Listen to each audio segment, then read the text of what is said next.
Hey, how's it going, guys? Happy Sabbath to all of you. All right, praise y'all. Y'all probably see like a kind of a new scene, just a little bit, because obviously I'm using my tablet, and so glad to be back. Praise Yah, praise be to Yahuwah. Hopefully, you guys are having a good day, a good Shabbat day. Hopefully, you guys had a good week. From last Shabbat, the cycle, just how the day, just how the day start. Um, yeah, forgive me, I didn't get a chance to get on YouTube last Shabbat. Of course, my lady's not here. She just took a trip to DC. All right, so just me, but I know she's probably watching, obviously. Um, yeah, so I just had a new little setting. Um, so listen, we're going to talk about a very sensitive subject today, and hopefully you guys can hear me clear. Hopefully. So I'm just sitting on a chair, just been sitting on a comfy chair. So yeah, we're gonna be dealing with you know what what is hatred? What is that? What's that about? And reason I'm gonna get on this is because um, there's a light. You know what? Hold on, I'm gonna cut on the light. Give me a second.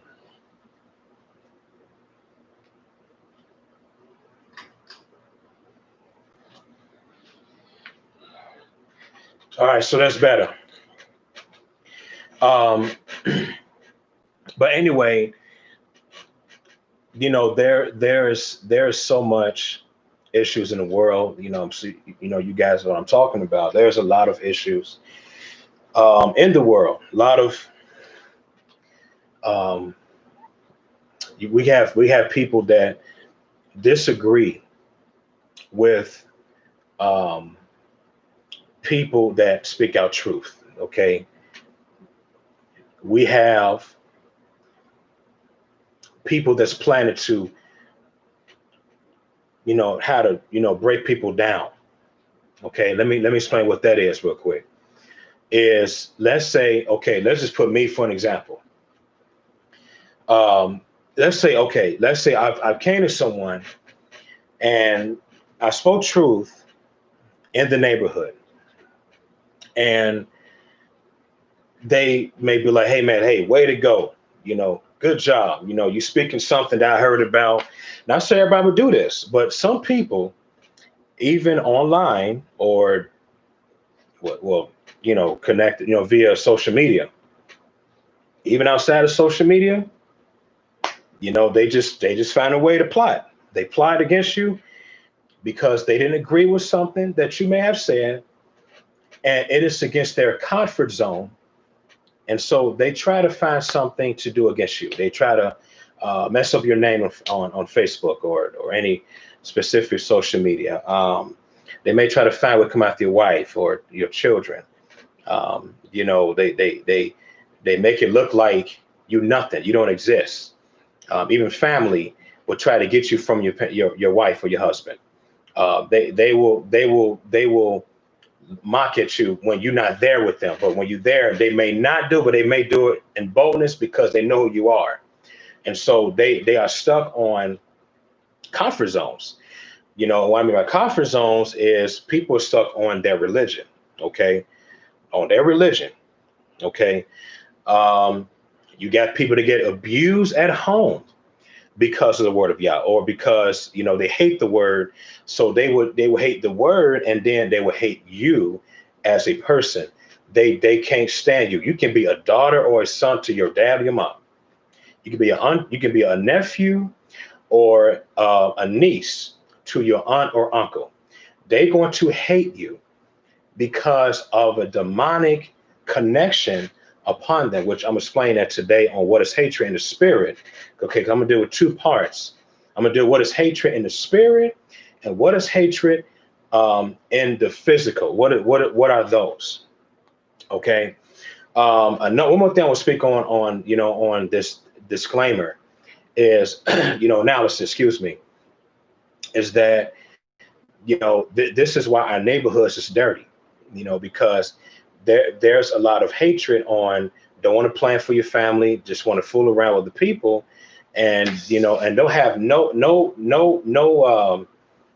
plan for inheritance for children. We got our women and men, they sleeping around with different people and hold on to lies. It's just so much going on with that. People don't want to work together. Okay. And and those are signs of animosity, or hatred. Okay. Because here's the thing. When we hate people, we hate Yah. I'm going to say it again. When we hate people, we hate Yah. Okay. I must prove that in scripture. Okay. And that is also a spiritual aspect that connects in the physical aspect. Okay. Yeah, praise Yah. So we're going to go ahead and start prayer.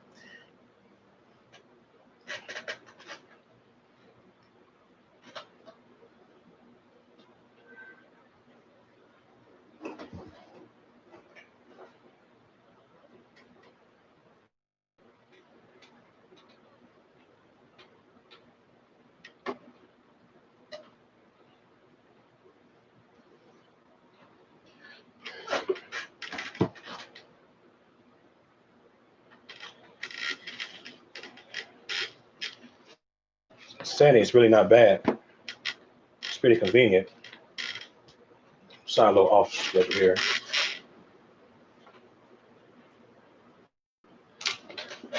Going to go to Psalms 100. I read 2 Psalms. Do some praise and worship.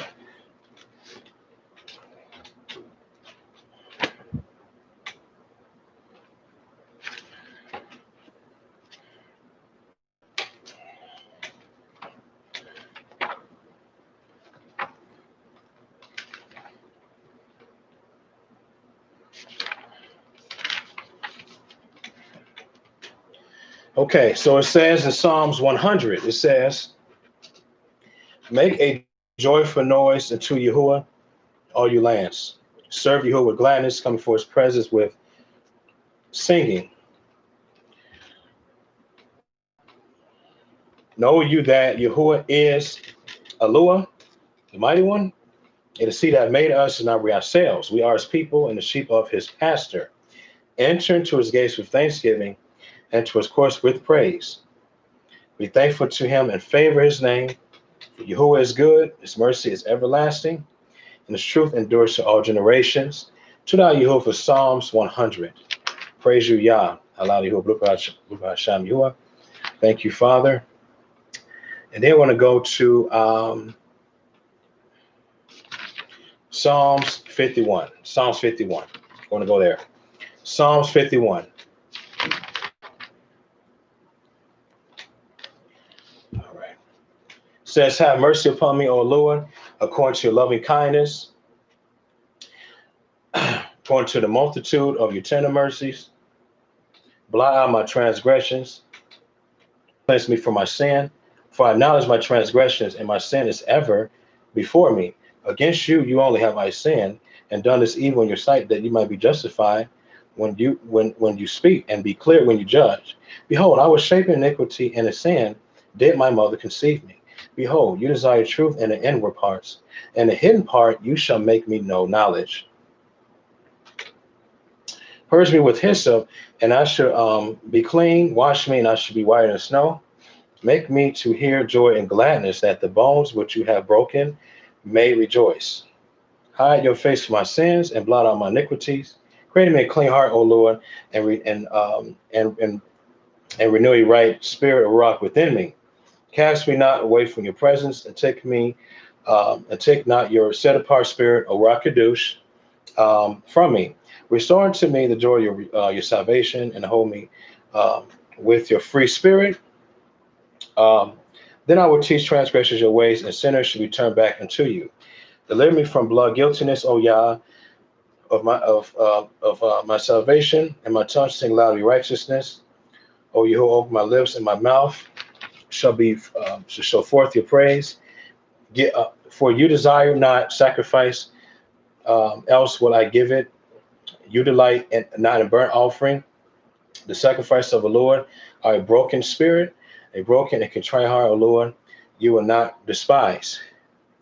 Do good in your good pleasure, and to um, June or Zion, build the walls of Jerusalem or your shalom.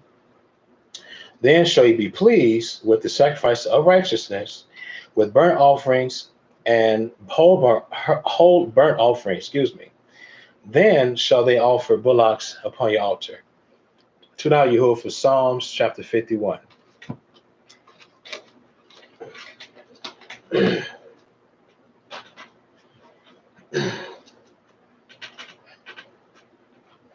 Praise you, Yah. Hallelujah.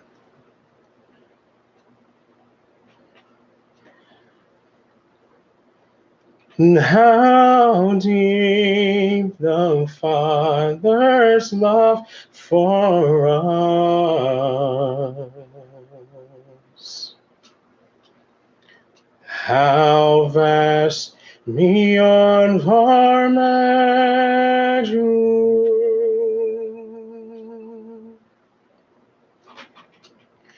that he have gave his only Son to make our his treasure.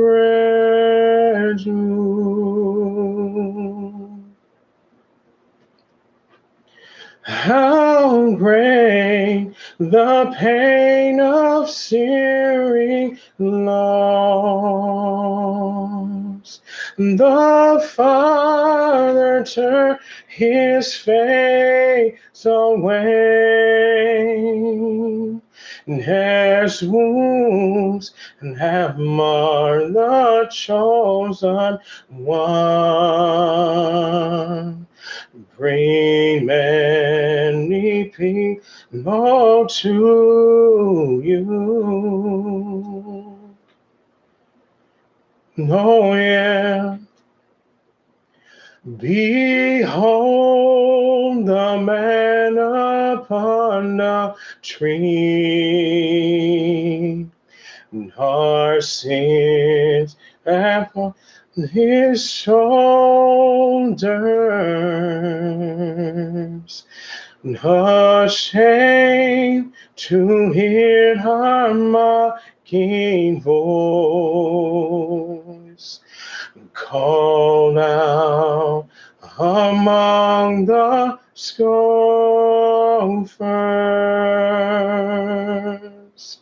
It was our sins that held them there, until it was accomplished.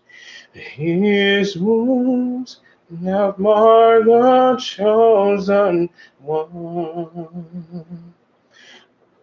I know that it is finished. We will not boast in anything, nor gifts, no part, nor his God. But we will boast in Yahusha, his death and resurrection. Why should we gain from his reward? We cannot give an answer.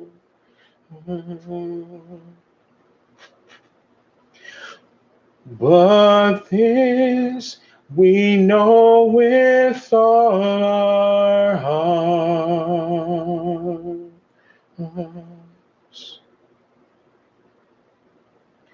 His wounds have paid our ransom.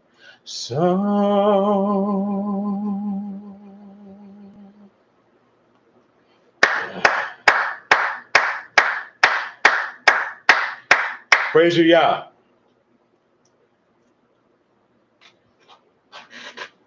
Praise you, Yah.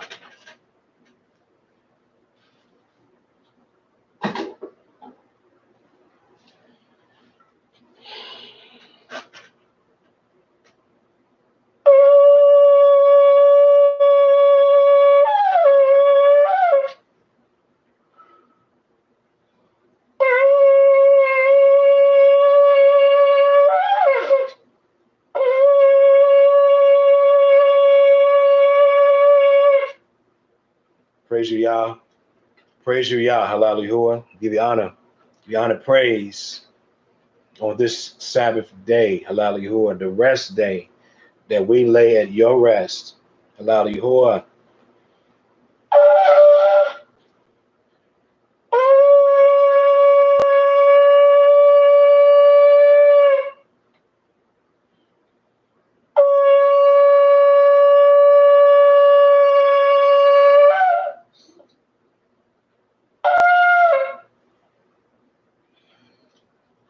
Heavenly Father, we ask that on this day.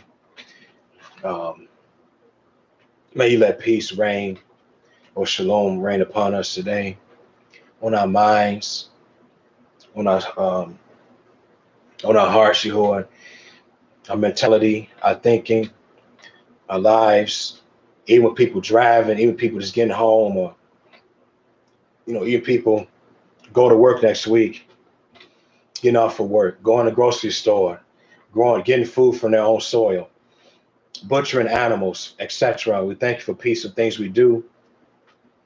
Father, what we do, Father, we just give you honor and praise what we do according to your Torah. We know that your Torah is spiritual. Father, I know some of us may have had a tough week this week, Yahuwah. I understand, Yahuwah. We know that you are a forgiving Savior. You understand, Yahuwah, that we were made of dust. Father, dust we shall return, Yahuwah. And Father, we understand that we were naked, Father, we came in here, but naked shall we return.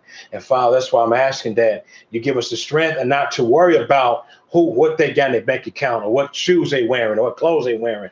Allow Yahuwah. But we just want to make sure that we focus on your ways, Father. Your path, your narrow path, never the broad. We know the broad leads to destruction. Father, we understand that some of us are stressed out. Some of us lost our husbands or wives and grandmothers and granddads and brothers and close ones, Yahuwah. And people probably just lost their jobs, Yahuwah, their business. People might just start a new business and have been successful in 2 or 3 years or 4 years and just having a hard time. Father, I understand that some people's children is not living in righteousness. So, Yahuwah, we ask that you deal with those things. We know in you there's nothing difficult what you can do. There's nothing hard what you can do. Yahuwah, as you proclaim that through the messenger, for the sake of Sarah, of her getting a child in old age. That's nothing hard for what you can do. Yahuwah, as you inhabit the praise of your people. Father, you said in the book of Psalms, chapter 30, verse 15, you said, we may endure for night, but joy comes in the morning. And Father, I ask you to comfort people who had a tough week. Yahuwah, I ask to forgive people who have did sin secretly and unsecretly in the name of Yahuwah Chadush. Say myself, say with all of us, because we understand that, we are in the battlefield in our flesh. Yes, we are battling every day. Every day we battling, Father. We battling things. And you understand. And Father, we ask that you favor people today to have a good Shabbat. For people have change of mind, desire to want to live right, desire to want to change their mind or repent, and to live in your ways. Father, knowing that we don't want to care about what people think of us when we change our minds and decide to live right. Father, help us to not care about what people think about us, Father, knowing that they can't save us. You only can save us. You only have salvation. You are salvation that you give to us, long as we earn it, by continuously striving and triumphing over this horrible flesh. And Father, no wonder why you or Joe, quote unquote, says this. He says, I abhor myself. Yahuwah, and we understand why he said that. And that's like he said, he just hates the sins that he deals with in his flesh. And that includes all of us, Yahuwah. That includes those that understand your Torah.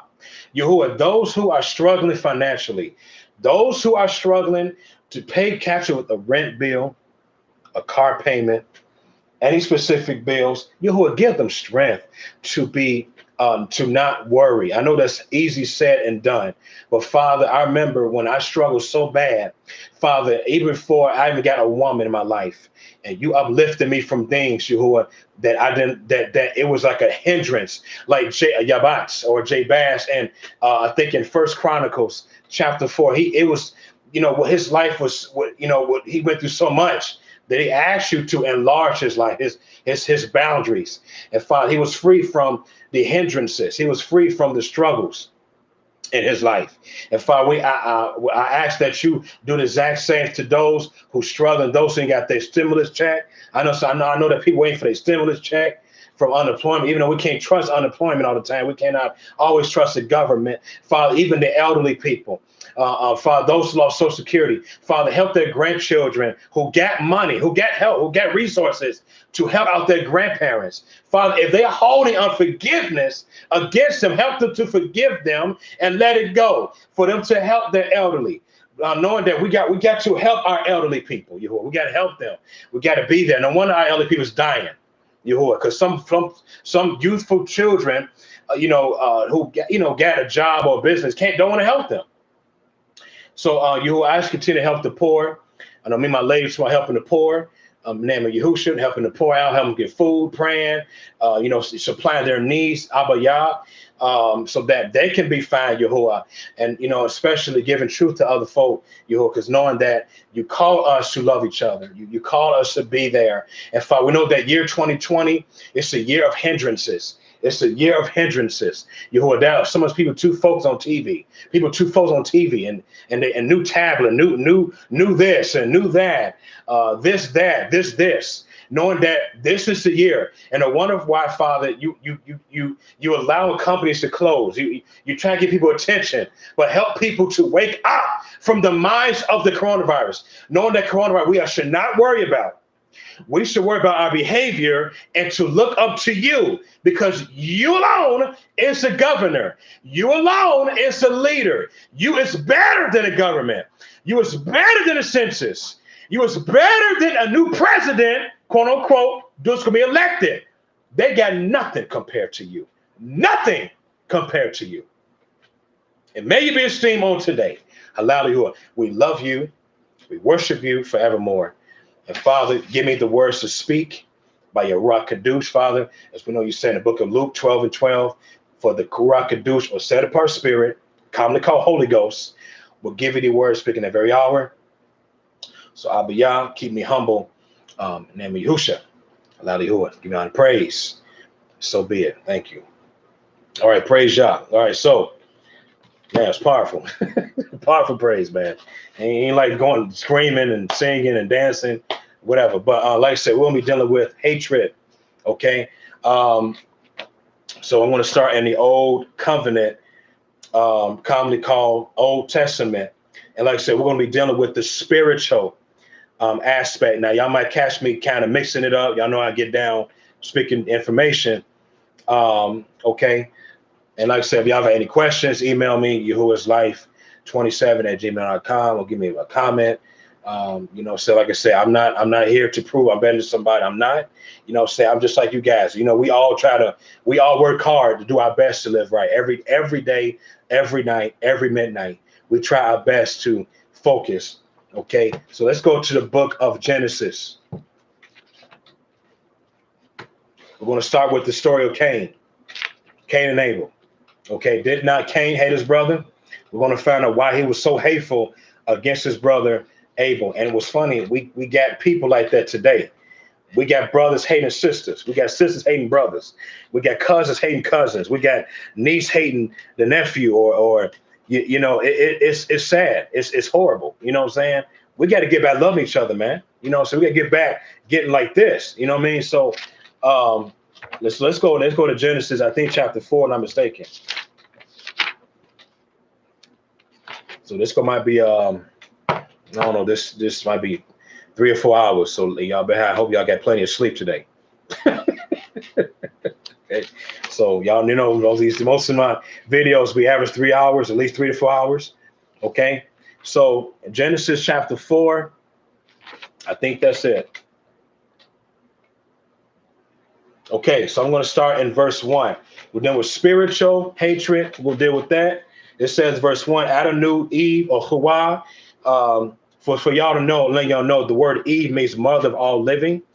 If y'all look that up and do research, you'd be shocked what else Eve means, or Hawa in Hebrew. Okay. Anyway, his woman, and she conceived and bore Cain. Okay. And said, I've gotten a man.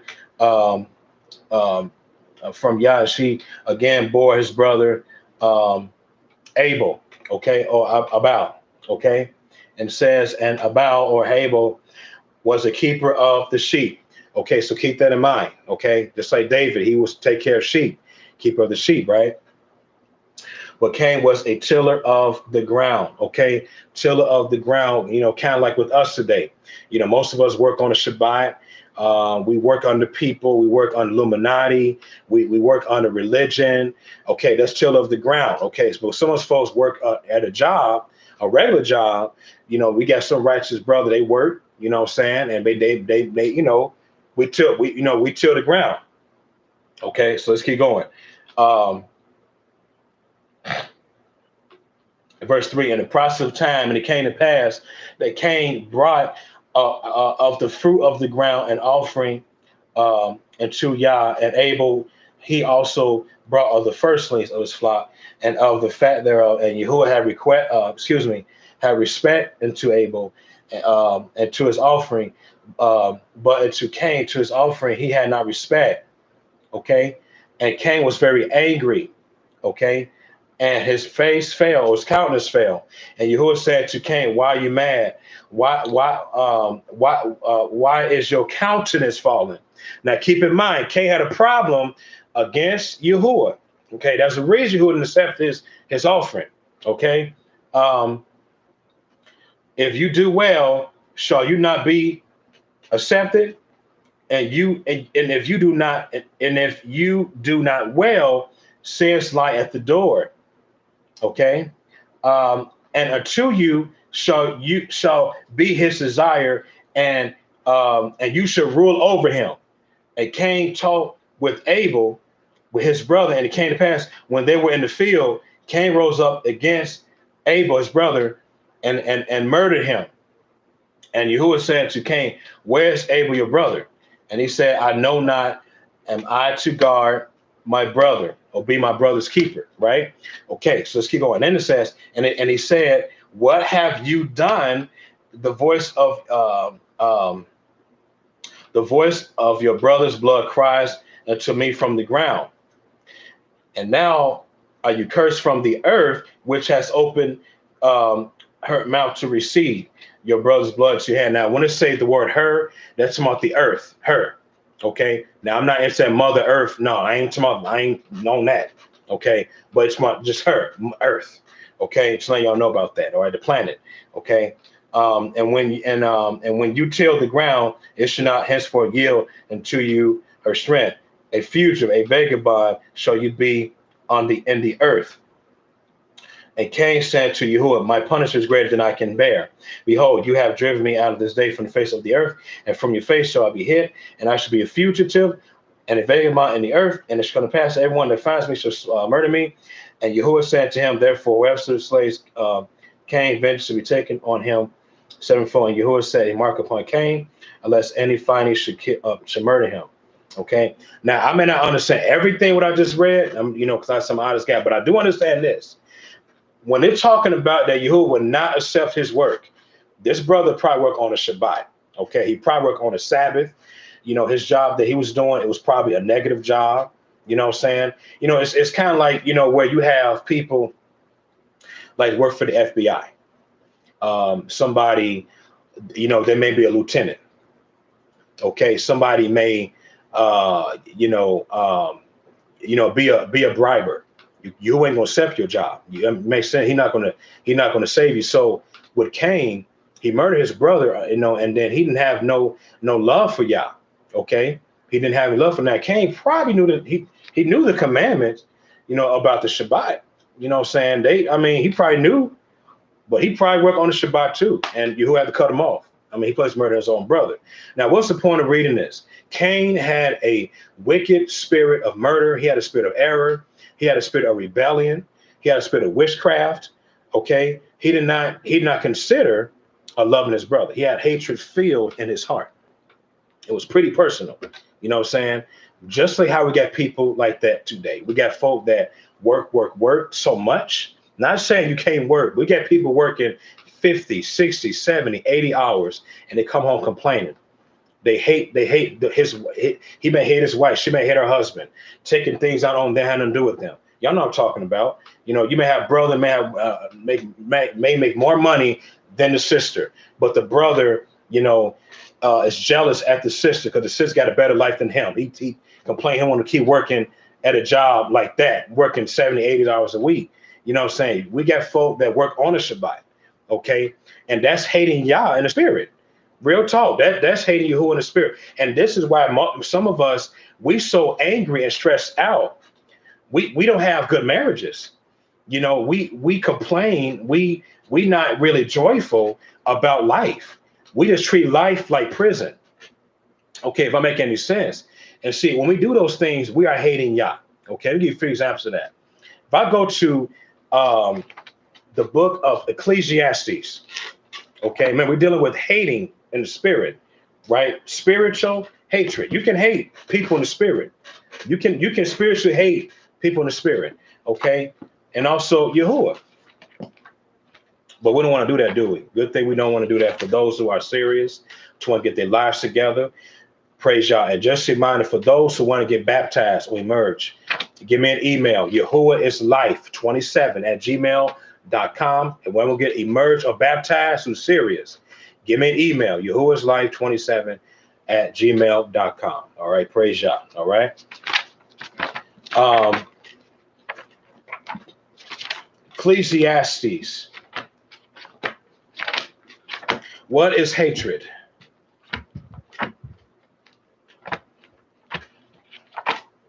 And we're going to go, let me see here. Give me a second.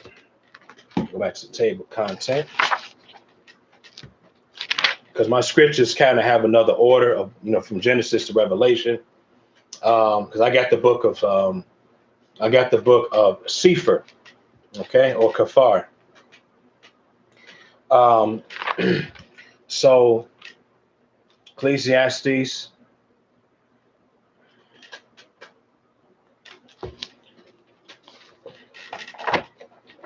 Just want to go to a few verses on this book. Okay.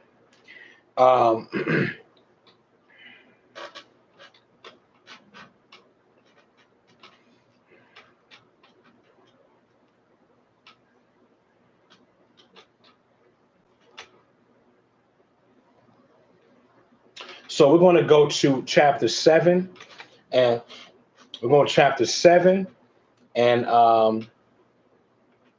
verse 17. We're going to start from there. Okay. It says, "Be not over much wicked." Okay. It says, "Be not over much wicked, neither be foolish." It says, "Why should you die before your time?" Okay. And then let's stop there, go to another scripture in the same book, in Ecclesiastes. Okay. Because what I'm doing is I'm giving you guys an example of, when people complain and they bicker, they malign people, whatever, and they work so much. And, because we agree or not, when you hate Yahuwah, you're actually murdering people in the spirit. Okay. Did y'all know that? Okay. So let's go to chapter.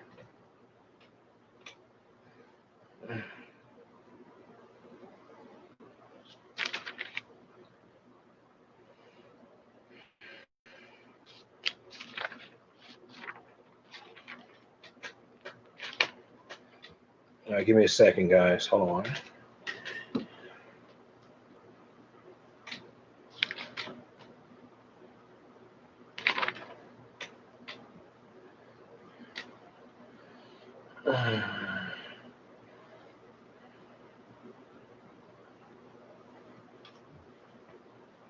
Let's go to Ecclesiastes chapter 1. Okay. And this is pretty, this is very, not so everybody get involved in the situation, but let's go there. We'll go to verse 8. Okay. It says this: all things are full of labor. Okay. So we pretty much know about that. You know, most people work. That's why things operate. Okay. So let's keep going. Man cannot utter it. The eye is not satisfied with seeing. Okay. Doesn't that sound like, you know, how you notice how when people work so much, we got some brothers, some women, they get in affairs with other men and women, you know, married women, married wives, you know, or married men, excuse me, married men. And there's a lot of sin going on in the job, in the workforce. There's so much hatred in these jobs. People disobey law, and it's ridiculous, right? Okay. They never satisfy. A man can be rich and make a lot of income and still got hatred in his heart. Makes sense? He still got hatred towards his own wife, his children, his brother, his sister, jealousy, envy. Okay. Let's keep going. It said the eye is never satisfied, it's never satiated. Okay, means satisfied. Then it says, with seeing, nor the ear filled with hearing. Oh, interesting. In other words, these people don't want to hear what you got to say. These people are so busy. They so busy. How many people y'all try to reach with the word of Yahuwah? Now they haven't got time to hear from you. You may have their phone number. They always sound busy. They didn't want to say you crazy, you nuts. Why can't you just enjoy life? Why can't you just work hard like an American and just live your own life, whether you hate people or not? Come on, man. Y'all know what I'm talking about. Come on now. Okay. So once again, it says all things are full of labor. Man cannot utter it. The eye is never satisfied. And when it's about the eye, it's talking about your spirit. Okay. Your spirit, your eye. Okay. It's never satisfied. Your own soul. Okay. And like I say, ain't nothing wrong with working. See, a man can work a lot of hours and be joyful and have love for everybody, love for Yahuwah. A wife can, you know what I'm saying, the same perspective. Okay. So let's keep going. It said, once again, it says, we're seeing, nor the ear filled with hearing. You see that? They're not satisfied. They don't want to hear the word, but they okay of hearing sports. Don't get me wrong. I like sports too. They like to hear about fornication. What is that called, fellas? You hate Yahuwah in the spirit. Then now we can go back to the verse I just read. Let's go back, right? Let's go back. What, let me see. I know I read it. Hold on, give me a minute. Yeah, okay, chapter 7. Now it says what again? It says, be not overmuch wicked. What does that mean? What does that mean? Doing too much sin, doing too much hatred. Because here's the kicker. When we constantly live purposefully and in subordinance or with no without obedience, we hate Yah. Okay, we hate the messengers. We hate people. We hate certain amounts of people. Okay, so we overmuch wicked. You may have a man look decent. You may have a man have an apartment or a house with 4 children. Don't mean nothing. What is his behavior? Is his behavior fine, or is her behavior fine? Okay, so look, be not overmuch wicked, right? And then it says, neither be foolish. Okay, so we know foolish, it's been rebellious. Okay, it's been rebellious. It's being hard-headed. Okay, it's being being stiff-necked. Okay, because I don't know about you guys, but there has been times when I worked in these previous jobs before, and I have dealt with people. They complain all the damn time about life, and usually, I try to encourage them, like, hey, listen, man, listen, I get what you're saying, but listen, there's a reason you're still living. Take advantage of that. Change your mind and be thankful, because you got people, they complain, and listen, These folks live in homes. They just hate their life. Okay, they don't appreciate life. Okay, I'm an Uber driver. I'm a Lyft driver. Man, I tell y'all some experience. My goodness, man. Like I remember this. I pick up a gentleman with a suit on, in downtown. You know what I'm saying? I had like food in my car. I had water. You know what I'm saying? Some of y'all may be Uber driver, understand this. So this brother gave me a 1-star rating. Did y'all hear that? 1-star rating. Because usually when you get 1 star, your rate kind of goes down a little bit. And it goes way down, keep getting 1 star. And I was so confused. I was like, brother, how's your day? That's it. He didn't say anything to me. I'm like, damn, okay. But the brother drove my damn food, didn't he? He drove what I had. I had some Snickers and mints and all that. I had some goddamn water. He enjoyed that. But the brother didn't even give me 5 stars. You see what I'm saying? And see, that may be a little goofy what I brought up, but if you really think about it, it makes sense to say, because again, most people, some people, when they have so much hatred, they don't appreciate you giving them a ride to destination.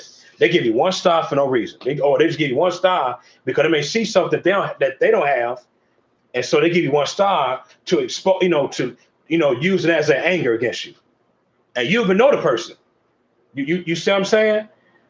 So that's why you should die before your time. You know what I'm saying? So we got people, they got a lot of hatred. Death comes to them early, man. Death comes to them early. Okay? Here's a kid. I hate to bring this up. I got to bring it up so you get more of a clear understanding. And my wife knows about this too. My grandmother, before she passed away, she hated the word of Yah, man. She hated so bad that she wanted me to not read the scriptures anymore. And, she was just threatening me, and it was horrible, man. It was horrible. It was one of those things, like, that's why I know, and that's why when my grandmother passed away, I said to myself, damn, that was completely untimely. That was untimely. The woman was only in her early 60s. That's it. Now, some of y'all may say, well, it was time. No, it wasn't time.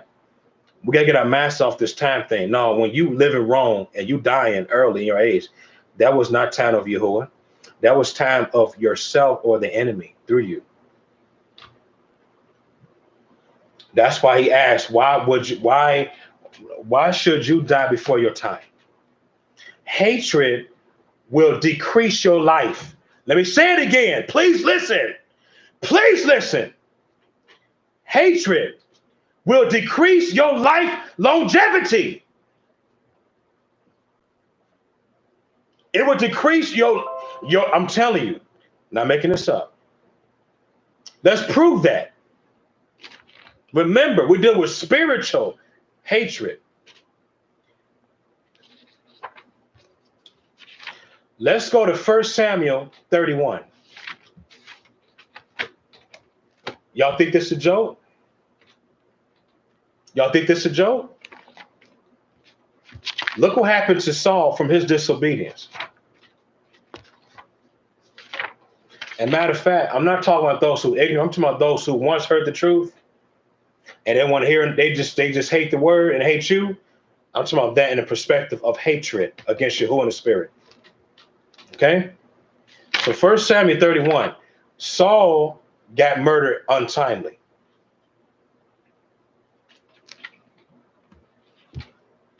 (31 verse 1). Let's read this. Now the Philistines fought against Yashrael, and the men of Yashrael fled from before the Philistines and fell down before murdered in Mount Gilboa, right? And the Philistines followed hard upon Saul, okay, and upon his sons, and the Philistines murdered Jonathan, Abinadab, Malchishua, Saul's sons, right? And the battle went sore against Saul, and the archers hit him, and he was sore wounded of the archers. Then said Saul unto his armor bearer, draw your sword, thrust me through therewith, lest he uncircumcised come and thrust me through and abuse me. And his but his armor bearer would not, for he was so afraid. Therefore Saul took a sword and fell upon it. So his brother committed suicide, right? Let's keep going, right? Um, and when his armor bearer saw that Saul was dead, he fell likewise upon the sword and died with him. So Saul died, and his 3 sons, and his armor bearer and all his men the same day together. Why did he get murdered like that? Why did he die untimely? Because Saul hated Yah. He hated David. He hated obedience. That's proven that in First Samuel 15, chapter 15, 1 Samuel chapter 31, 1 Samuel chapter 30, 1 Samuel chapter 18 and 19, I think, and 20 and 21. Saul disobeyed the orders of Yah through Nathan the prophet. Saul disobeyed Samuel, okay, the prophet. Okay, are y'all getting this? This is hatred against Yah. Okay. Now let's go to another example, more spiritual hatred. We also deal with marriages on this too. Uh-oh.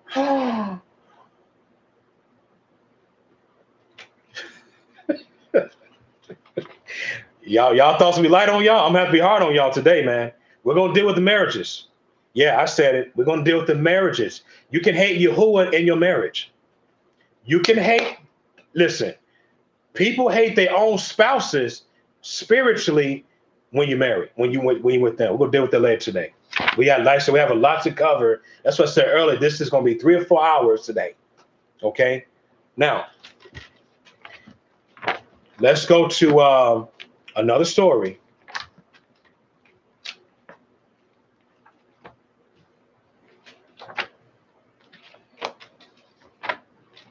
We want to go to 2 Kings.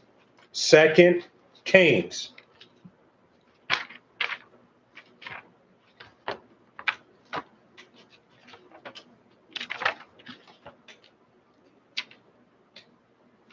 Second Kings, and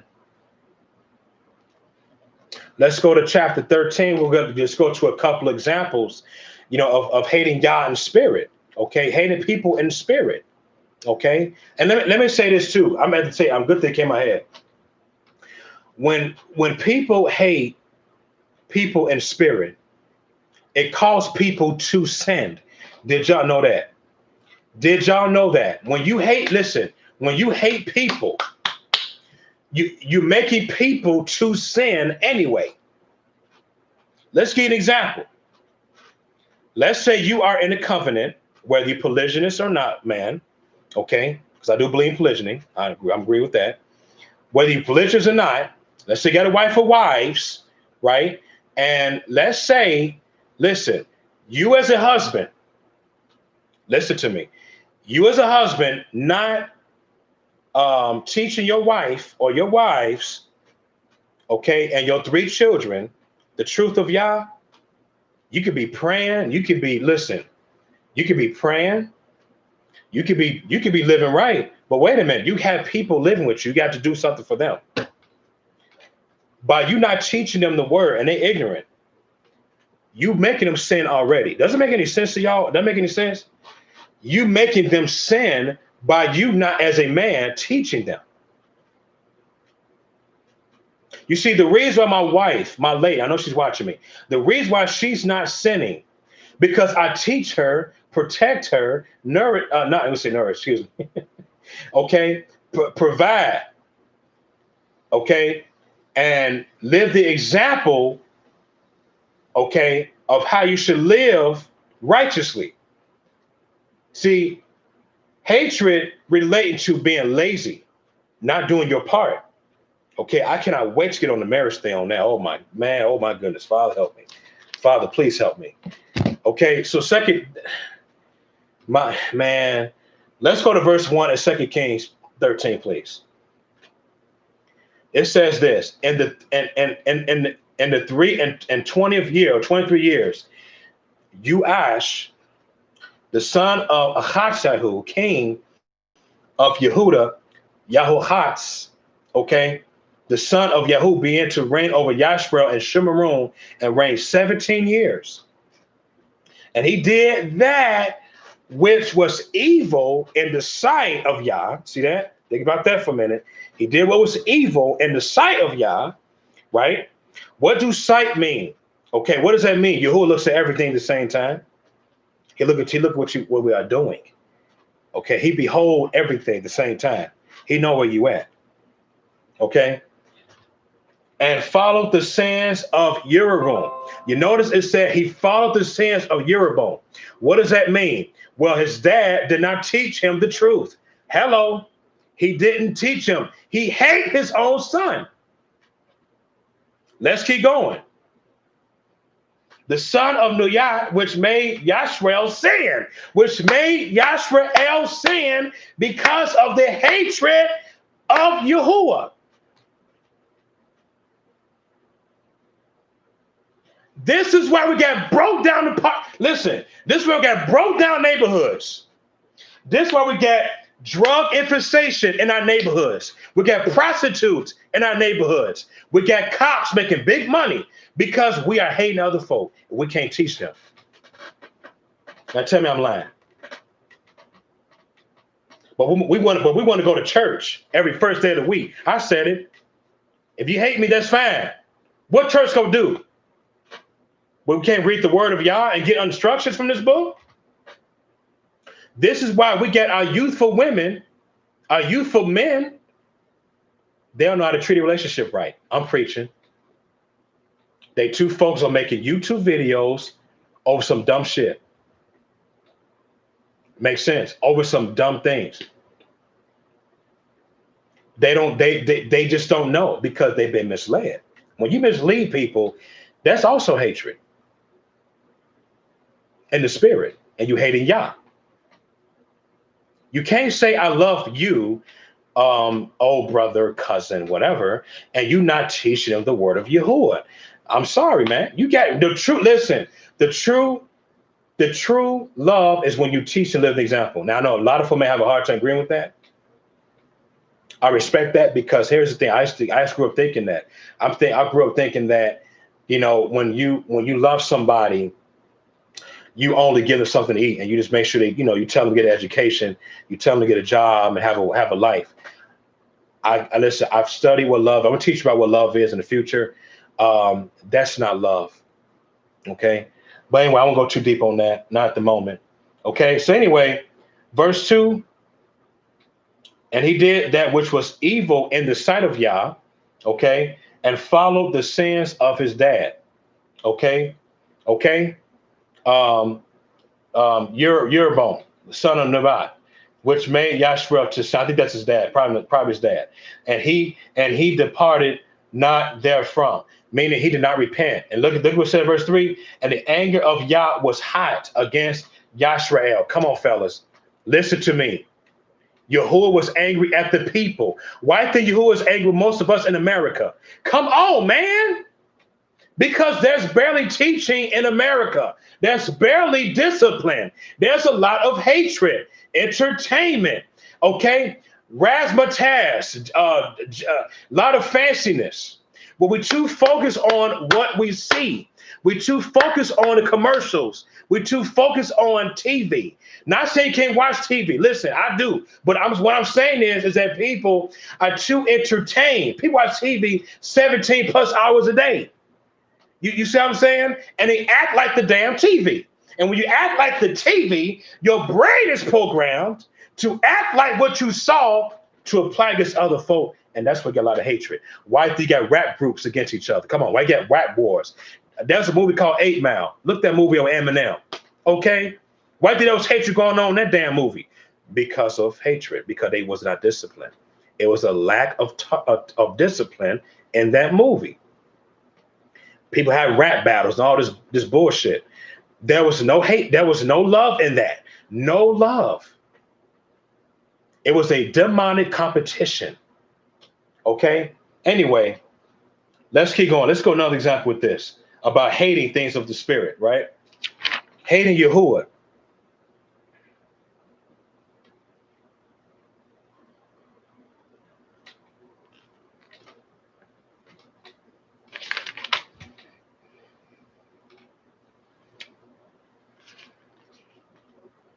Let's go to Second Kings chapter 16. I meant to say, forgive me, I meant to say leadership, as well. Leadership. All right, same thing.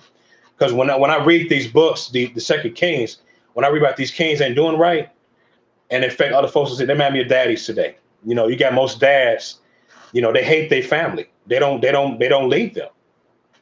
Y'all know what I'm talking about. They don't lead them in the right path. Let's go to verse 1 of 2 Kings 16.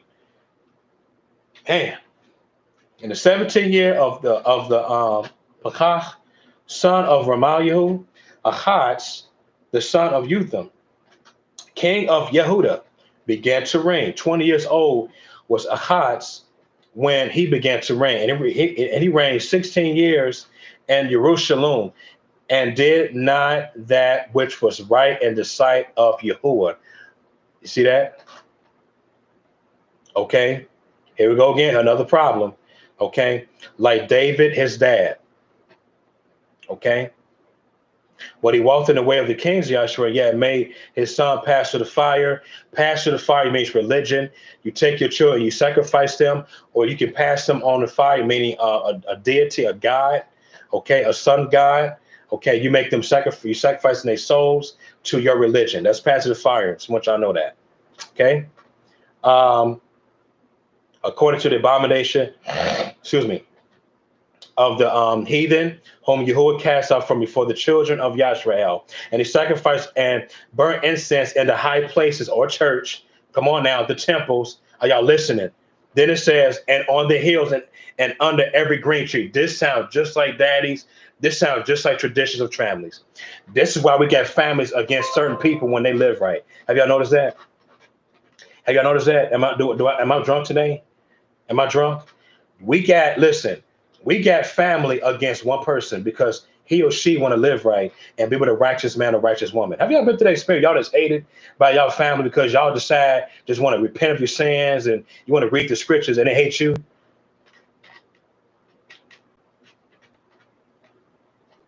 And those that hate you, they just want you to be dead. Some people want you to be dead. But when they dying, the ones that hate you, now they want your ass. Are you kidding me? They want you to pray for them. It's funny how life is. It's funny how life is. It don't make any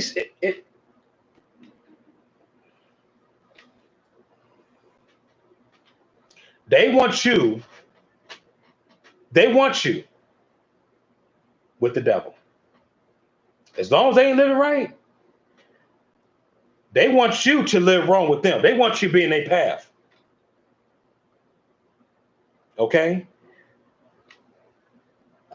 When you in their path, when you from those who hate you, you're going to be down with the devil. You're not going to be saved. That's what I tell people. Cut people off.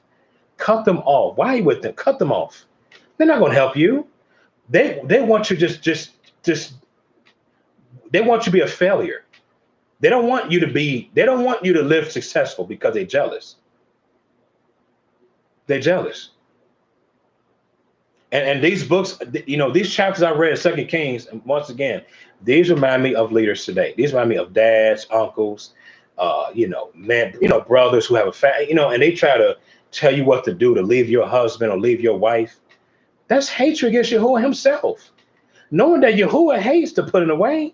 He hates, when a man puts a wife away over some dumb things, or the wife put her husband away or leave her husband because of dumb things. Yahuwah is completely against that. That's hatred. I'm sorry, I'm keeping on the marriage thing, man. Okay. Let's go to Ephesians.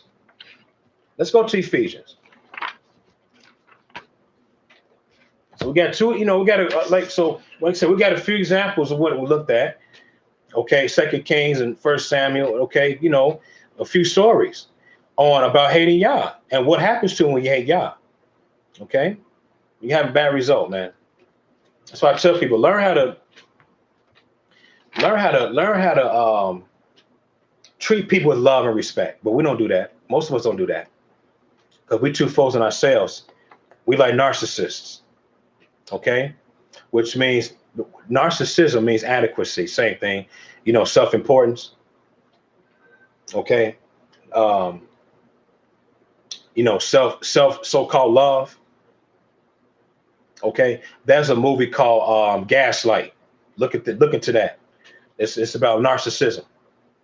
Okay, gaslight is an emotional dysfunction. Gaslight, this mental dysfunction. Did y'all know that? It's about you trying to find something to blame somebody for, and really is you really did it, but the person do it smoothly. All right. Ephesians chapter 4. Hopefully y'all getting this. It's over an hour now, so that's good. We're in a good start, I think. So Ephesians chapter 4, and let's go to verse.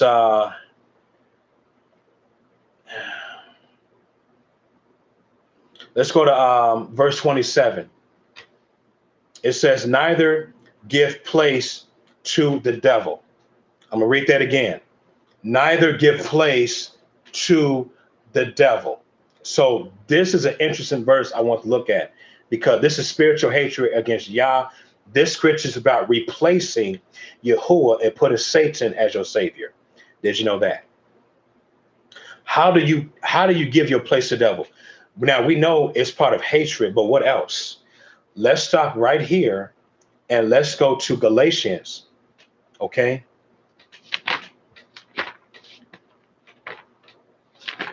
No, you know what? No, I don't want to go there because I don't want to spoil this. I'm gonna save that for the physical hatred. That's my fault. Let's go to Proverbs real quick. How do you get place of the devil? Okay, give place. Now, as a matter of fact, giving place means like path. Okay, it means replacing something according to worship. And living what you're worshiping about. Okay, giving place, replacing. Okay, so let's go ahead and let's go to Proverbs. I think, let me see here. Okay, hold on, give me a second, guys. Hold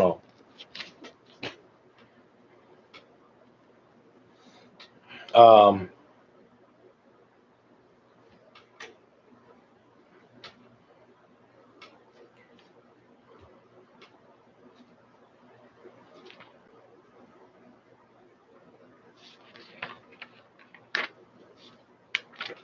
Let's go to Proverbs chapter 6, please.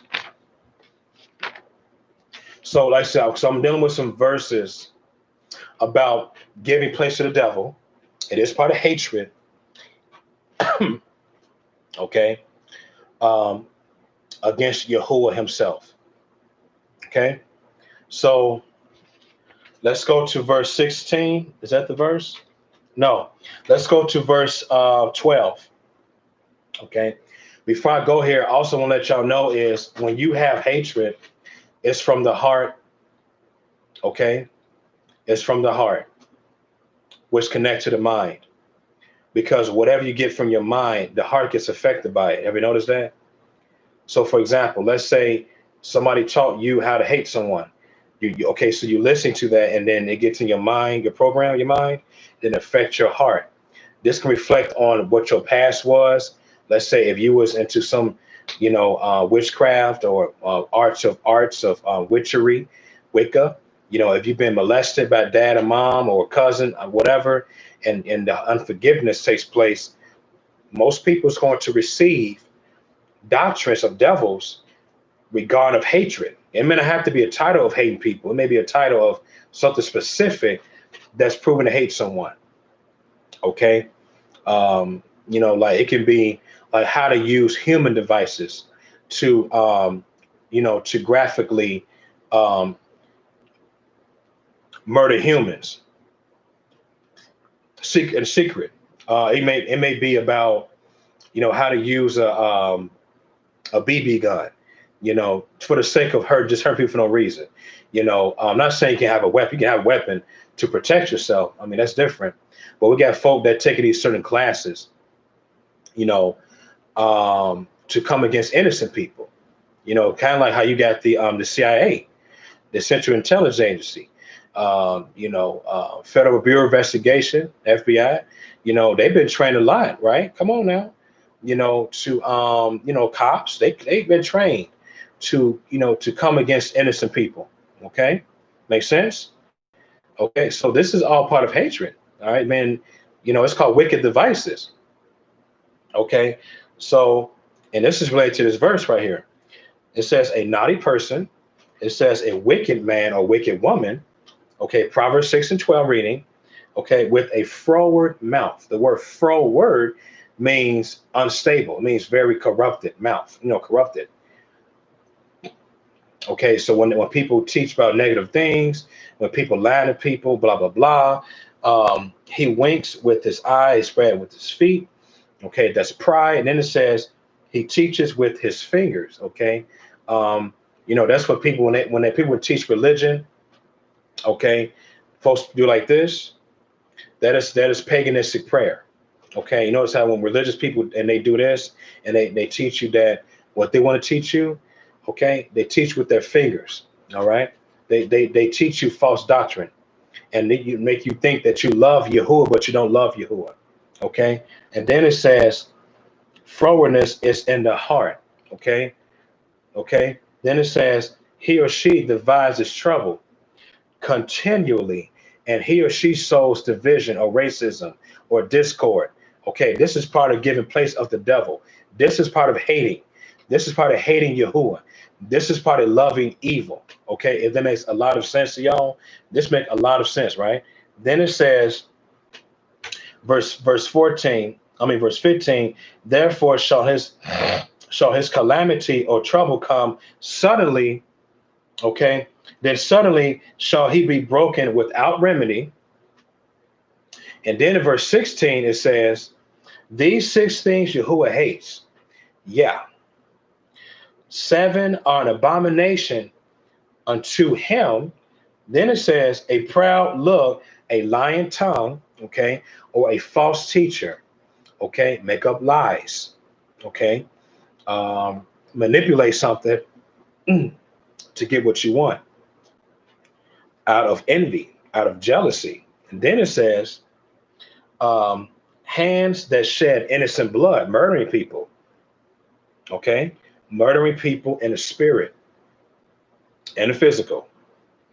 Then it says a heart that devise means make ideas, like plots, okay, devise wicked imaginations, okay. Even through our food, people hate us through our food.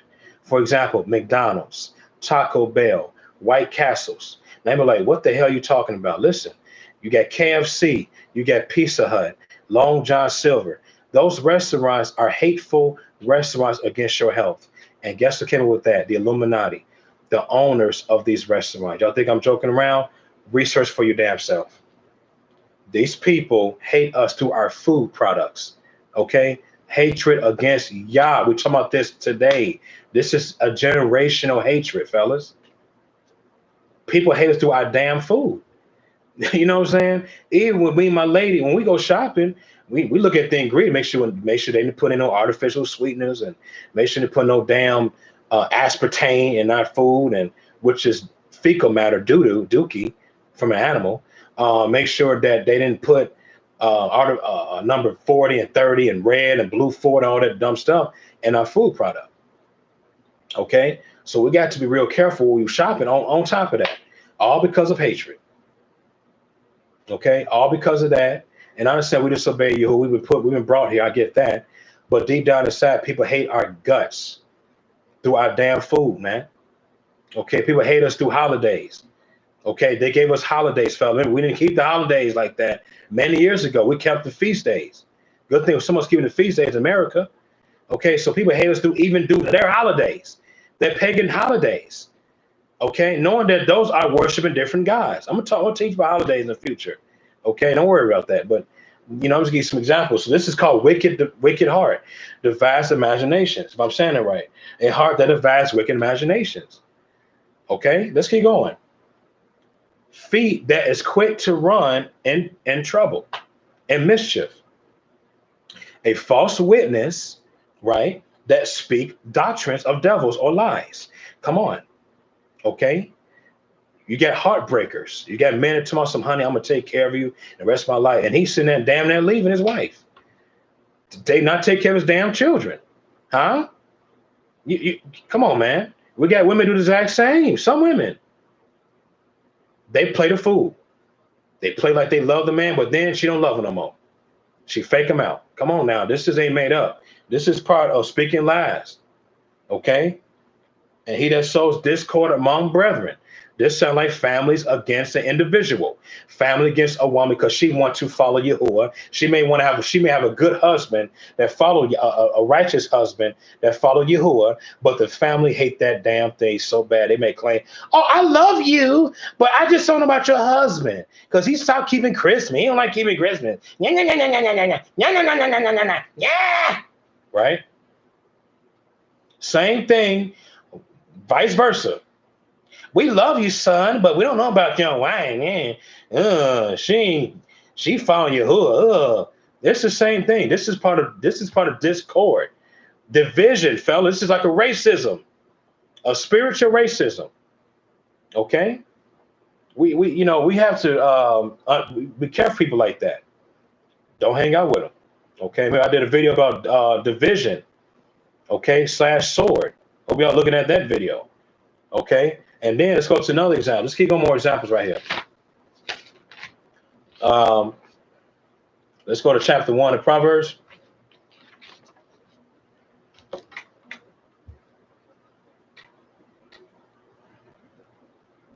This is all part of giving place to the devil, man. The verse I just read in Ephesians 4, verse 27. Okay, we got it. We got to start giving place to the devil, man. You know what I'm saying?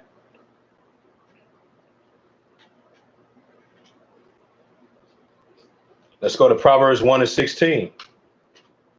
Proverbs 1 and 16. Remember, these are the proverbs or dark sayings or parables or figure speeches of Solomon from the rock Kadush of Yahuwah, from Yahuwah himself, right? It says, "For their feet run to evil." See that again? They run to evil. Running to evil is a path of Satan. Okay, it's a path. It's a broad path. Broad means wide. It means more ideas, more decisions. You know how some folks say, it doesn't matter what your belief is. We worship the same God. Don't fall for that shit. That is a wicked saying what anybody will tell you. Okay, that is hating Yahuwah in the spirit too. When people tell you that it doesn't matter what religion you in, we worship the same God. That's a big ass lie. That is a big lie. Okay, it don't make no sense because the word religion in Greek, okay, it's religio, which means to restrain from truth. Restrain means to limit you. It means to pull you back for what you're supposed to be knowing. Hello. So doesn't make any sense. Let's go in and get this. Let's go get it. For their feet run to evil. See that? Run into the path. Choosing the path of Satan. Because remember, Satan is the father of all lies. That's in John 8:44. Yahushua witnessed that. Okay. And make haste to murder people, to shed blood. Okay. Surely in vain the net is spread in the sight of any bird. Are y'all getting this? Then it says, and they lay wait for their own blood. They lurk or sneak privately for their own lives. Okay. So are the ways of everyone that is greedy of gain, which takes away the life of the owners. There are, and this sound like robbers. This sound like thieves. This sound like molesters. This sound like psychopaths. I keep going. All that should do is shed innocent blood against the people. How about the IRS? How about them? The federal bank. How about the celebrities that y'all look up to?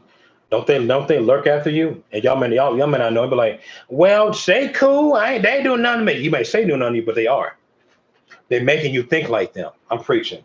And when you think like them, you can't focus on the truth at all. You have hatred against Yah.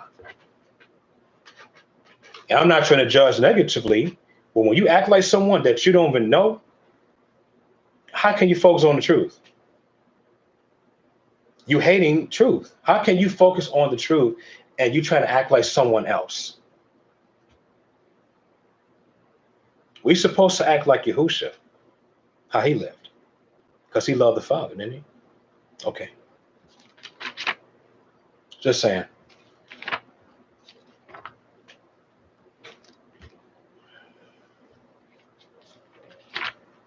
And the reason I brought up the IRS, they like to take our money. Is that not true? Is that part of hatred against Yahuwah?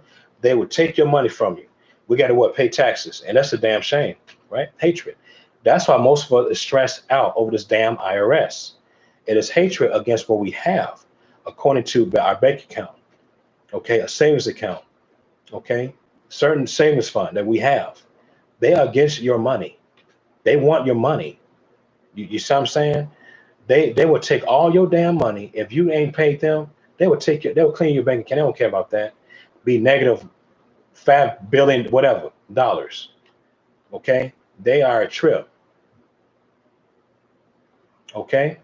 Hatred. Universal hatred. Universal hatred, man. You got your child support. You know what I'm saying? That's another one. Okay, you got folks in prison because they can't pay child support, but these folks trying to get a damn job. You know what I'm saying? This is all hatred of Yahuwah when it comes to your money. They will take your ass to jail. It's crazy. It is crazy. They make brothers don't want to move on in life. They don't want to move on in life. Child support, give you stress with child support, alimony, this marriage in the system, this bullshit. They don't care about you like that. They hate you. It's all slave-like benefits. Okay, look up child support. Look at the origin of child support. See where they came from. It's a fraud. Okay, let's stay in Proverbs.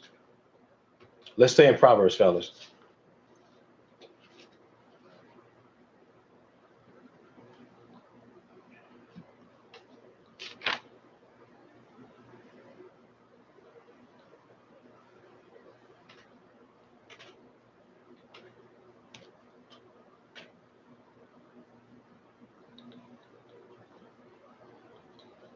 Proverbs 22, verse 8. He or she that sows iniquity shall collect vanity. Okay. Another example. And remember, when it's talking about sowing, it's talking about living. How you live your life. If you live your life in sin, you live and you sowing. You sow how you treat people. You sow how you live the example. That's sowing. When you live a life of hatred, you're going to reap the benefit. You're going to reap the curses of what you've been from your hatred. Make sense? Okay. Okay. Shall reap vanity, and the rod of his anger shall fail. Okay. So your anger mean nothing. Okay. All because of what? Hatred. Okay. And this is why we got, I noticed this is why we got parents that's in prison. We got some parents that's in prison. We got a husband being in prison, a wife or a cousin, whatever, because of hatred crimes they did against their own family member, against their son. I mean, it's ridiculous, man. It's all from hatred. Y'all know what I'm talking about. Domestic violence. It can been raped or stuff like that, man. We don't want to have that. All right, because hatred have different forms. Okay, they have a lot of different types. You got hatred to live right, hatred to eat right, hatred to forgive people, hatred to just talk to somebody different, hatred to help people. Okay, it comes in different forms. All right, let's go back to Ephesians. So I just had to get, thank you for your patience. I just had to bring out some few verses on that part. Need to give place to the devil. So just to summarize, to give place of the devil is not only those verses I read, but if we simply are rebelling against what's right. Okay? If we are rebelling against what is right to do. Matter of fact, one more verse, we'll go to Ephesians 4:27 and more verses on that chapter. And this is the book of James 4, verse 17. We got to learn how to come back, live like Yahusha. We got to live like Yahusha, fellas. We cannot live like the world, man. Living like the world is hatred, man. It's spiritual hatred. Did y'all know that? You think the world's going to save your life? You think the things you may claim, name to fame, like your celebrity or your, trying to be like a movie actor, trying to be like the damn talk show host or, trying to take advice from these ghetto fat ass shows. You know what I'm saying? Acting like this show called Empire, a popular show's been on for a while now. You think they're going to help? That's part of the world about it. That's all the world. They're not going to help us be saved. They're not going to help you become a better wife. They're not going to become a better husband. They're not going to help you to forgive your past. Come on, fellas. It's hatred. It's example of hatred. It's entertainment. That's it. It ain't going to do nothing else for you. Hatred. It's hatred. Entertainment. We got to get our minds back to Yah. We got to get our minds back to righteousness. We got to get our minds how it should be. When we saw the commandments, we got to do that and overcome hatred.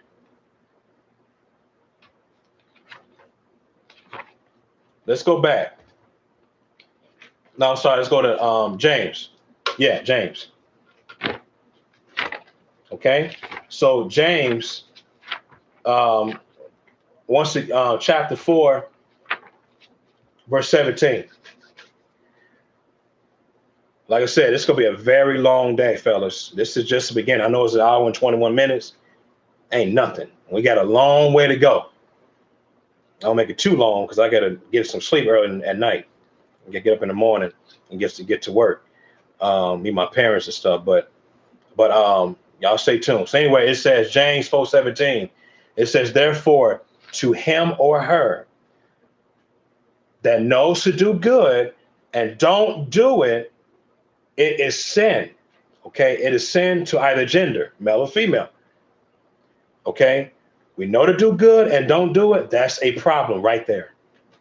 That is a problem. Remember, I said earlier that's why I was speaking about the neighborhoods being so messed up. We got all the prostitutes, drug dealers, gangs. We got some hateful people in our schools. We got hateful people in our colleges because it's like they heard about the scriptures, but they don't want to do good. They don't want to do good. They love doing wrong. They like to use women for sex. They like to use men for sex. They like to be a truce breaker. What is a truce breaker? Breaking wedlock. You know, they're just breaking promises, breaking vows. We need to go back from how it should be, fellas. Okay? Now, let's go back to Ephesians chapter 4, verse 27. Okay? Ephesians 4, verse 27. Now, y'all may ask then, y'all might ask then, what if I sinned? Didn't mean to. That's different because guess what? We don't mean to sin. We trying our best to get better. That's a good question. We don't get wrong. We're not perfect. We do our best to be. Okay, we can't have excuses. Yahuwah do forgive, but we cannot keep letting hatred tell us to keep sinning. Because you know what's funny about that? We got folk do that too. We got people. They be like, Father, forgive me for I've sinned. Guess who do that? Guess who do that? These people that's into Roman Catholicism. We got folks, they pray and they still have hatred towards other people, man. No offense, because I used to be a Catholic. I know how it runs. People just pray and they ask the priest, oh, Father, forgive me for I've sinned. But you're still sinning. You still hate your mom or your husband or your wife. What is that? Huh? I'm just saying, man. We have to we got to get back to how it should be, man. We got to come back to reality. Come back to the scriptures. Come live back in the scriptures. Okay. Ephesians 4. All right, so this is what it says. Ephesians chapter 4.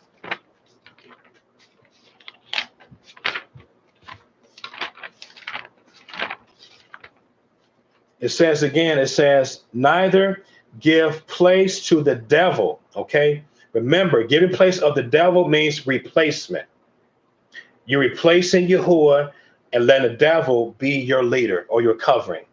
Okay. What I mean by covering is you made a covenant with the devil. Okay. That's also hatred. All right. I want to say something else with this verse. We got people, they backslid. They went back to their sins. And they went to they went to a religion, okay? Yes, I've been to an I had encountered some people with that, and I nearly want to cry so bad. I'm like, damn, what happened to you, man? Why? I mean, I even had to kind of argue with the person, like, what? Why are you doing this? You was doing okay. The Father had you. Now you want to go back? You want to go to your sins? I had to try to. I mean, it is what it is, man. You know what I'm saying? You giving place to the devil. Okay. I also want to say on this too.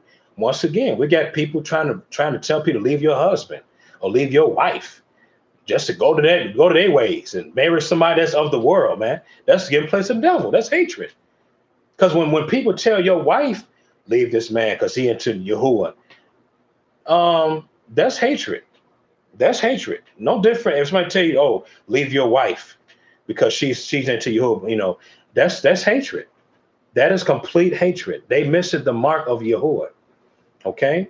That's giving the devil the place, trying to get place of the devil. Okay? Let him take over. Then it says, let's go to verse 30 in chapter 4. Now, this is interesting. It says, and grieve not the spirit of Yah. I'm going to read again. Grieve not the set apart spirit of Yah. Okay? Commonly called God. We know that's not his name. Name Yah or Yahuwah. Okay? We call him Elua, mighty one. Okay? Whereby you are sealed unto the day of salvation. Did you see that? Did y'all hear that? Sealed means you are in the covenant of Yah. You are locked with him. You are in an eternal covenant with Yahuwah. Okay? So we need to, when people are at hating, they not sealed for redemption. Okay? And let me say this. When you are grieving the spirit, the word grieve means to make angry. It means to make sad. Let's go to Genesis chapter 6. Genesis chapter 6. Because Yahuwah was grieved of what he's seen. Genesis chapter 6, right? I'm starting verse 1. Now, so I know we're still in the hatred of Yah. The spiritual hatred. Let's go to verse 1 in Genesis chapter 6. It says this. It says, and it came to pass when man began to multiply on the face of the earth, and daughters were born unto them, that the sons of Elua, the daughters of men, that they were fair, and they took them women, all of that which they chose. Yahuwah said, my spirit shall always strive with man, for that he is also flesh, yet his days shall be 120 years. These were giants in the earth in those days. Also, that when the sons of the Lord came in into the daughters of men, okay, fleshly women, obviously, they bore children to them the same, because warriors and tyrants were of the ancient times, men of infamy. Yahuwah saw the wickedness of man and was great in the earth, and that every imagination of the thoughts of his heart was only evil continually. And Yahuwah repented or changed his mind that he had made man on earth, and agreed at his heart. Okay.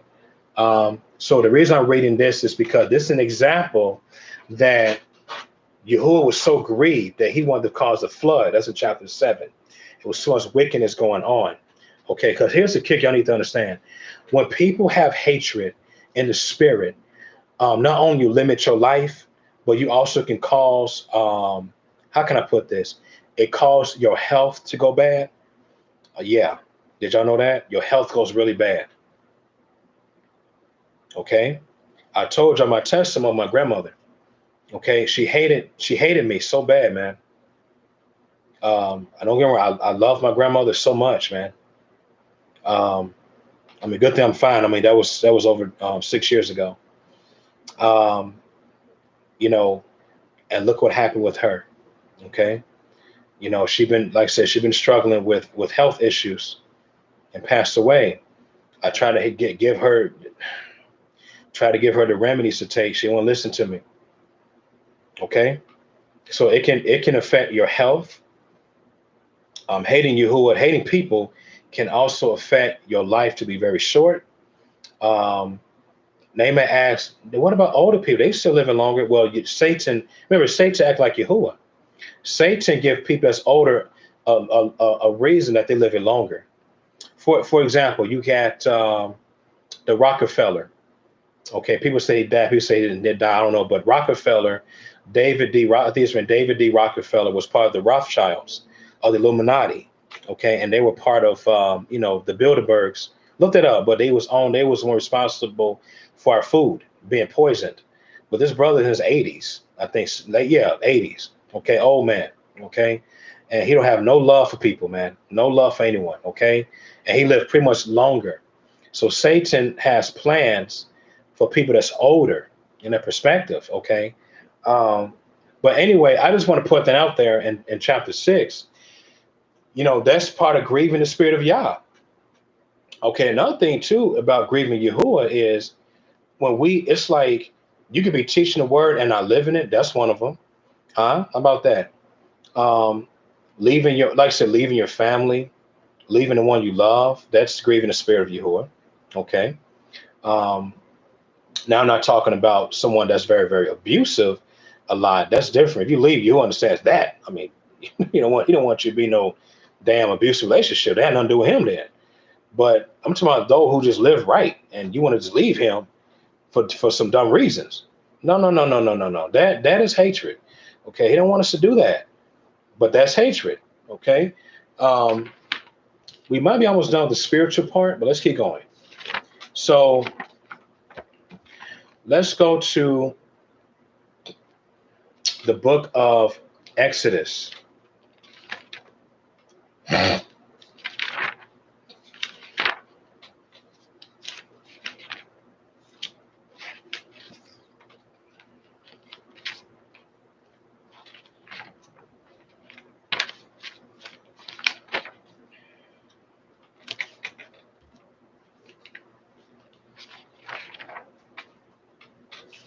Let's go to chapter 32. We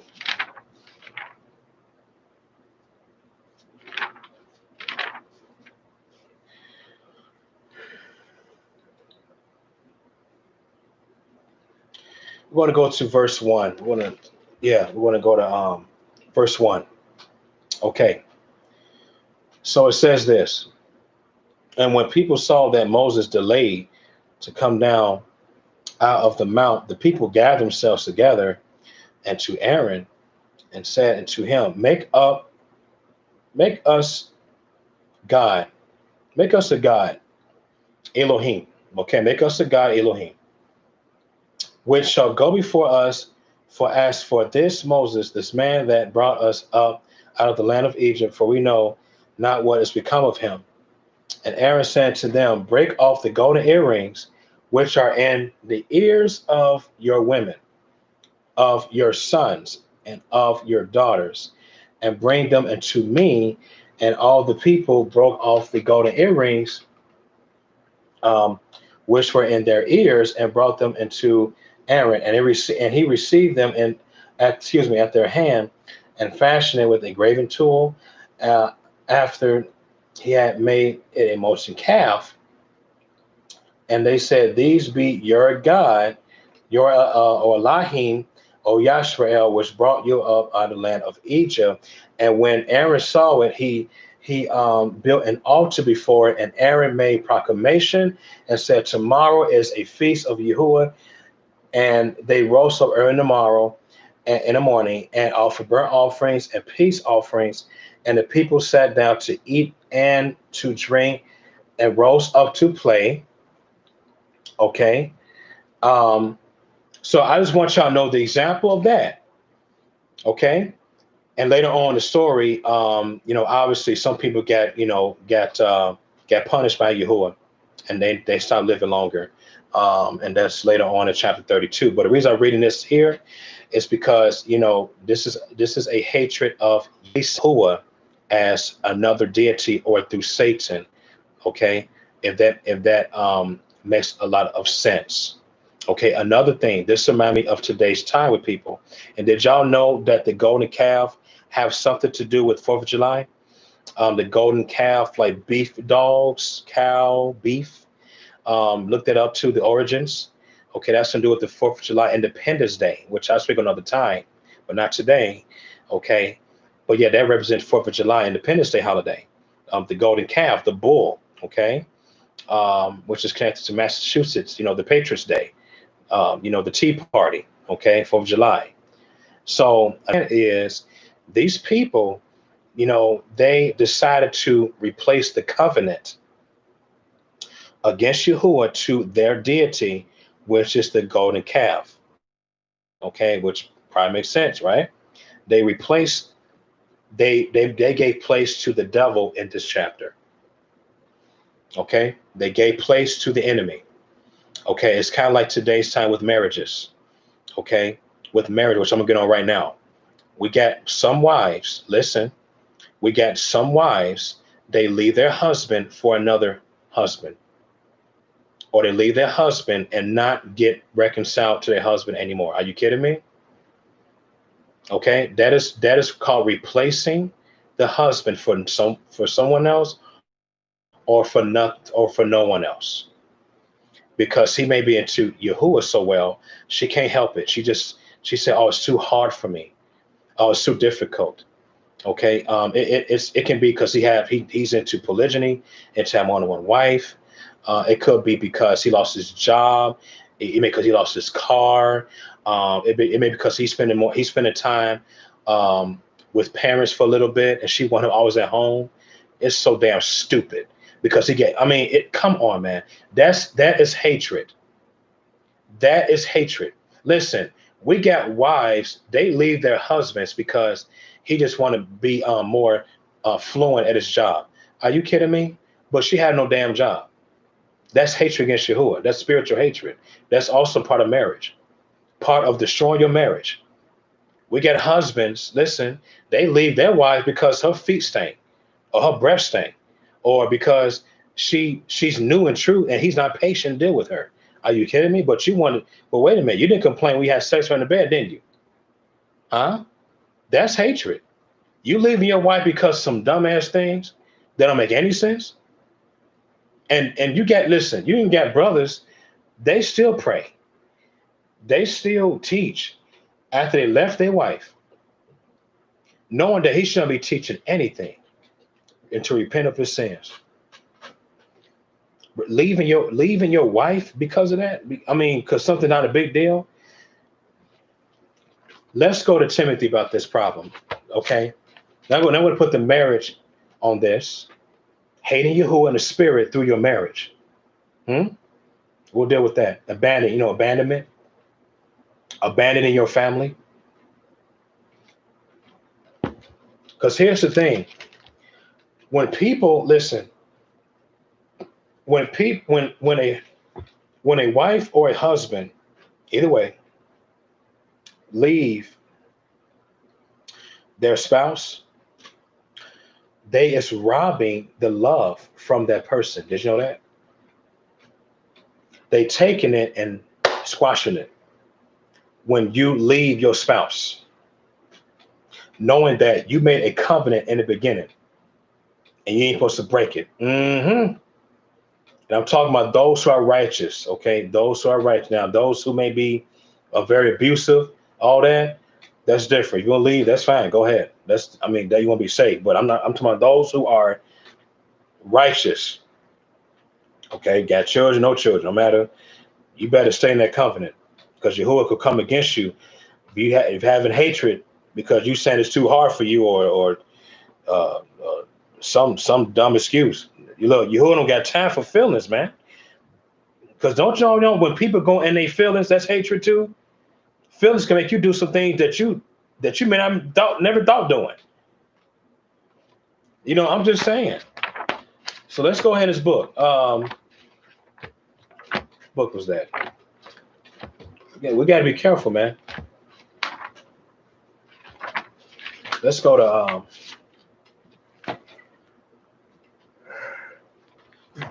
Timothy. Thank you, Father. So 1 Timothy, right? Yeah, we're gonna deal with this, man. We're gonna deal with this hatred thing. through your marriage. You know, through or through divorcing, divorce. We got people divorced because of lack of money. It's crazy out here, man. It's too hot out here. You know, we have to we got to get it better, man. We got to get it right. So 1 Timothy chapter 5.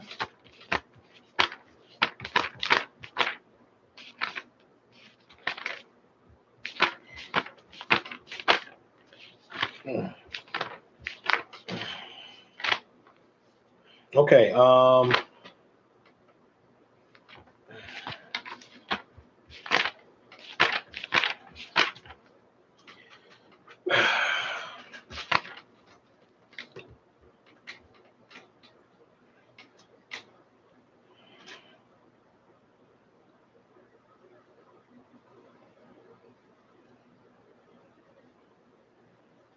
So let's go to let's go to verse 8 in Timothy chapter 5. Let's go to verse 8, right? Okay. This is what it says. It says this. It says, but if any provide not for his own, this is about the man, the covering, okay? And especially for those of his own home, okay? He has denied the covenant, okay, of Yahuwah, and it's worse than a wicked man, like worse than an infidel, like somebody that's not loyal. You see that? This is personal. This is hatred already right here. So you can hate your family by leaving them, and she may not have children or a child, or she may have one or two, 3 children, 4 children. And when you leaving them, that is hatred through that family. And he may replace his wife for another woman. You see my point? This is hatred right here. This is lack of provision. And now she got to struggle to pay the bills, or she'll go back to mom's house. And the children can go to granddaddy house or grandmother house, or go to mom house. Everybody go to mom house and daddy house. And they got to deal with it. They got to deal with the heartache. They got to deal with the loud screaming at the children and crying unless they a little older, man. But you see what I'm saying? This is a struggle right here. And we got a lot of brothers that's doing that in the marriage, man. They leave their wife, and they, it's crazy, man. And don't get wrong, you got some women that do this too. They leave the provision of the home, and they give some other dude, or they just stay single rest of their life because it's too hard for them. Oh, it's too hard. He's righteous. I can't deal with that. Come on, man. Okay. So this is called leaving a wife widowed. That y'all know, widow can be also when a man neglects his family. Okay. And she cannot find him, or she is put away. Okay. Without a divorce. She just been abandoned by him. Okay. And now she got to struggle with herself or with her children in order to make it. All right. So I want to just point that out. Also, let's go to Matthew 19. Okay. Matthew 19. And then we're going to go to Malachi chapter 2, right? Let's take our times here. So we're dealing with the hatred in the spirit against Yah. Because remember, when any man get into a covenant with a woman or his women, that is of Yah. I'm going to say it again. When a man do that to his women or one man, and he will make a family, that is of Yah. But when he leaves them, he hates Yahuwah. He hates the spiritual things of Yahuwah as well. Okay. Matthew 19. Let's see what it says in verse 9. Okay. Because the reason I'm going here, because we have, the reason I want to bring this up, because y'all know there are so much broken relationships in the world. There's over 72 or 73% of marriages being broken or in relationships in America alone. That's a bad percent. That is 28% shy to 100%. Okay, that is bad. People getting placed to the devil, man, a lot by breaking these relationships, man, using these men and women. It's hatred. Let's go and get this. So let's go ahead and read verse 9. It says, "And I say unto you that whosoever shall put away his woman, okay, except to be fornication, and shall marry another, breaks wedlock, and who shall marry her which put away, breaks wedlock." You see that? So I have to read this because even Yahusha proclaims what I was saying. We got brother leave their wife for another woman. Not supposed to do that unless she's, and once again, unless she's, fornicating, spiritual fornication, and she's sitting here disobeying her man. That's different. She keep disobeying her man, ain't doing right. That's different. He can go out and leave her, but we talk about a problem, okay, against what he's saying about, hey, don't, leave your wife. And, she didn't fornicate. She treats you good. You crazy. You're wrong. Okay, so this is part of hating your own wife, murdering her in the spirit and murdering your children in the spirit while you're leaving your wife and your family. This is a mission. A family is a mission. Okay, so we gotta be careful with this. Now let's go to Malachi. Hatred ain't no joke, man. Hatred is Hatred is a crime. It is a crime, believe it or not. It's a real big crime. Listen, it is so big, it's worse than getting shot by a cop. Yep, to my opinion. Let's go to Malachi chapter 2, okay? Chapter 2, right?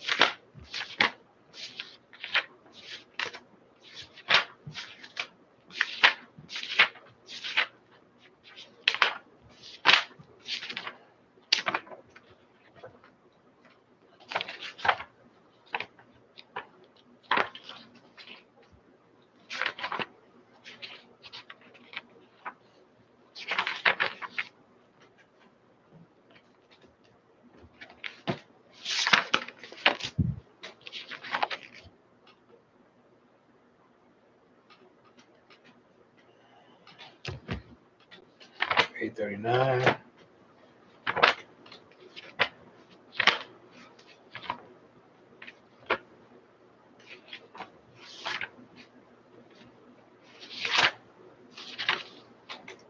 Okay, so we're going to go to verse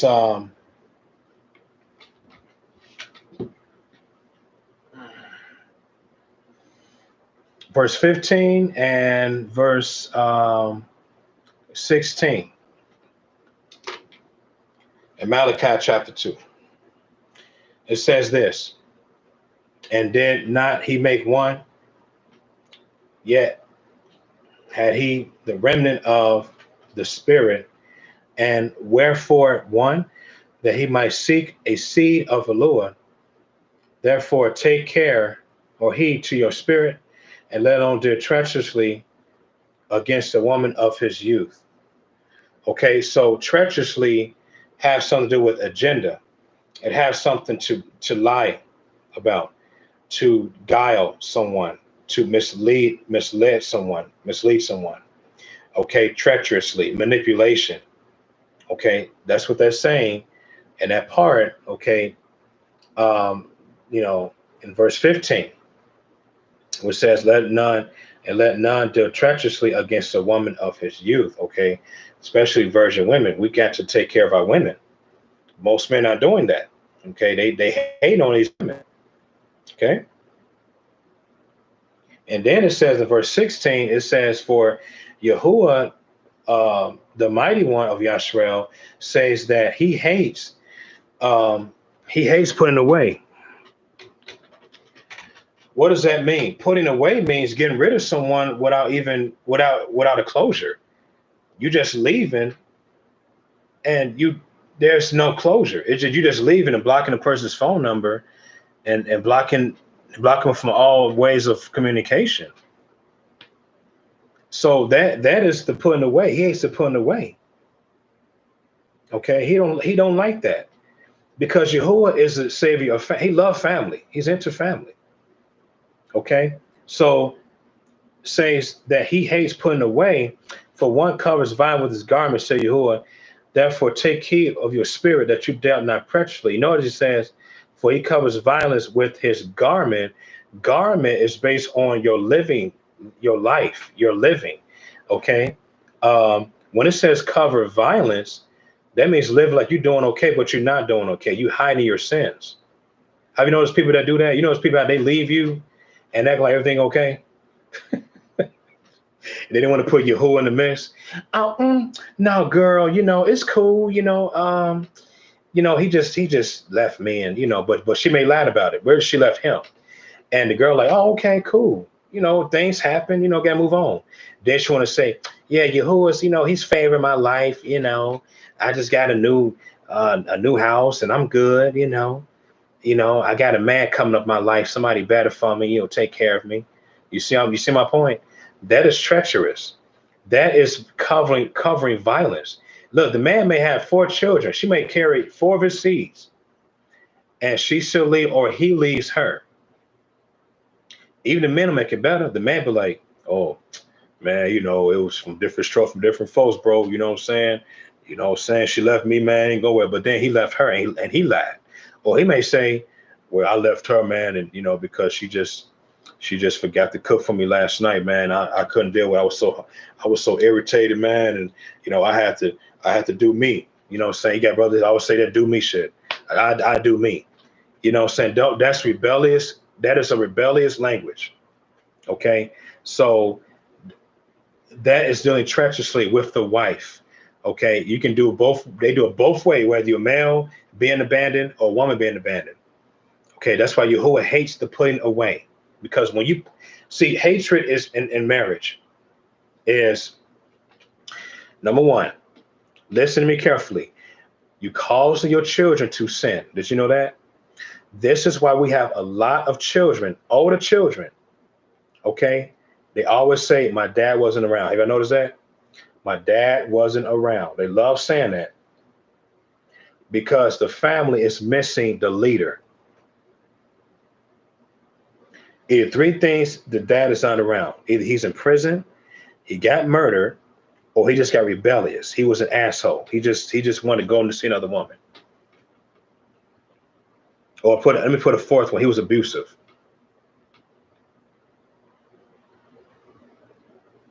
Okay. He didn't want to teach them anything. You even have some brothers, they don't want children. Are you kidding me? I don't know how people think that. You don't want any children. Are you kidding me, bro? They should have no damn wife. That's also hatred. They don't want any children. Come on, man. Do y'all see the point here? This is why some women are afraid to get a man. And this is why some men are afraid to get a woman, because they've been hurt so much. They've been taken advantage of so much. That's why Yahuwah hates the putting away. He don't like the putting away thing. He want people to work it out, or to be righteous, stay righteous in a relationship. So hatred towards marriage is hating Yahuwah, especially when the marriage is righteous, but also it is murdering your children spiritually. You're making them to sin. You're making them to sin by you abandoning your family. I just read in 2 Kings, what was it? 2 Kings chapter 16. Okay, the king was evil and he caused Yashrael to sin. No different. Okay, let's go to Corinthians 7. Let's go to Corinthians 7.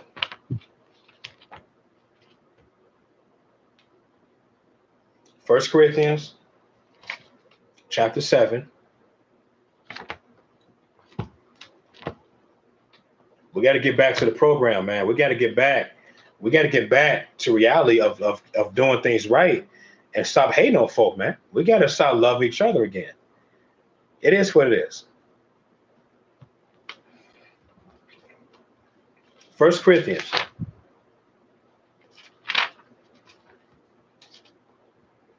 chapter 7.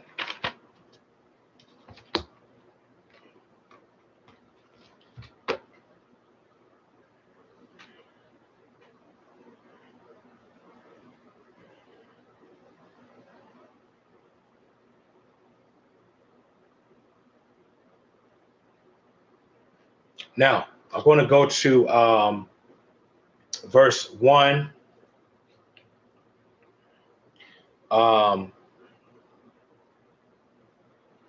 Verse 2. Okay.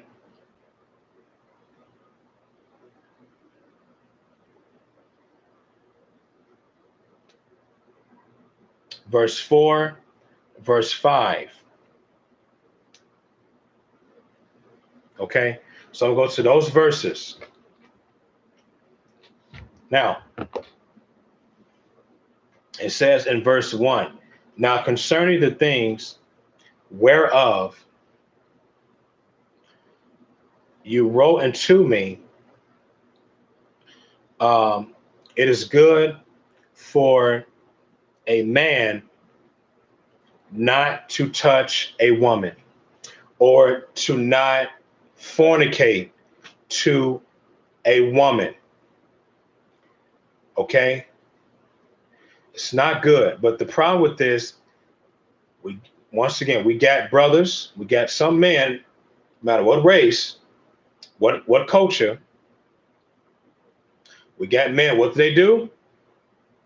They fornicate to these women, don't they not? They fornicate to these women, or they cause the women to fornicate spiritually by teaching them to keep holidays against Yah, spiritual hatred against Yah through your marriage, fellas. This is what this is about. And the women go ahead and listen to her man. She follow the holidays like him. The children get involved, follow the holidays. Okay. The reason why I'm saying this too, this is also talking about married wives not to get touched by the woman. I mean, not get touched by the man, excuse me. That was funny. All right, not get touched by the man, married woman. Okay, keep your hands to yourself. Keep your diggling, your privacy, your penis to yourself. Okay, unless you got wives or wife. Good. Okay, verse 2. Nevertheless, to avoid fornication, let every man have his own woman. Okay, have his own woman. Let every woman have her own man. But guess what? That's not practiced too much today. Am I right? That's why we have a lot of prostitutes in the world. We get a lot of whoremongers in the world, pimps, because they don't want to follow what's right. They have hatred towards themselves and others. Okay? And let me tell you this. This could be deep. When a man screws a woman, and let's say they could be married for like 10 years, and he just leave her, that takes a lot out the woman. Her hope in another man, like being married, let's say he died or he abandoned her, just being wicked, that would destroy her confidence to be a woman or to get a better husband. Some women would turn homosexuals. Did y'all know that? This is hatred, fellas. This is hatred. Hatred is a crime. Spiritual hatred is a crime, much as physical hatred. It is much worse than physical hatred. She will never be with anybody else.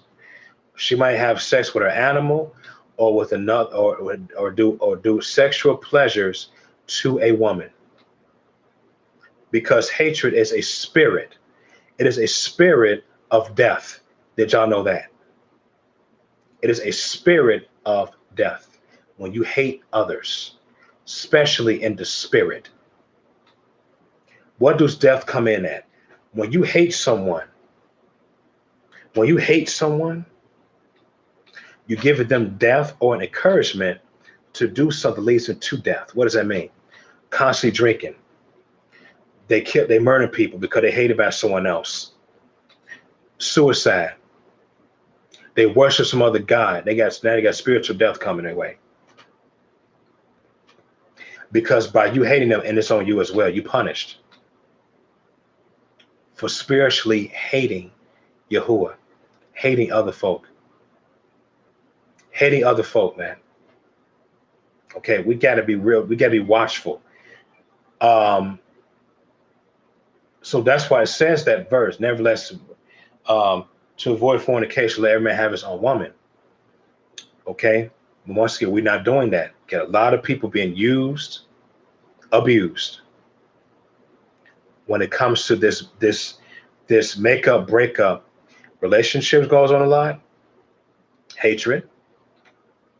Some of our women are aborting their babies in these clinics because they went in a relationship and they were used, and she wasn't ready to be a mother.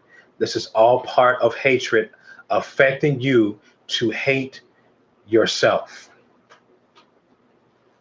and to hate your baby.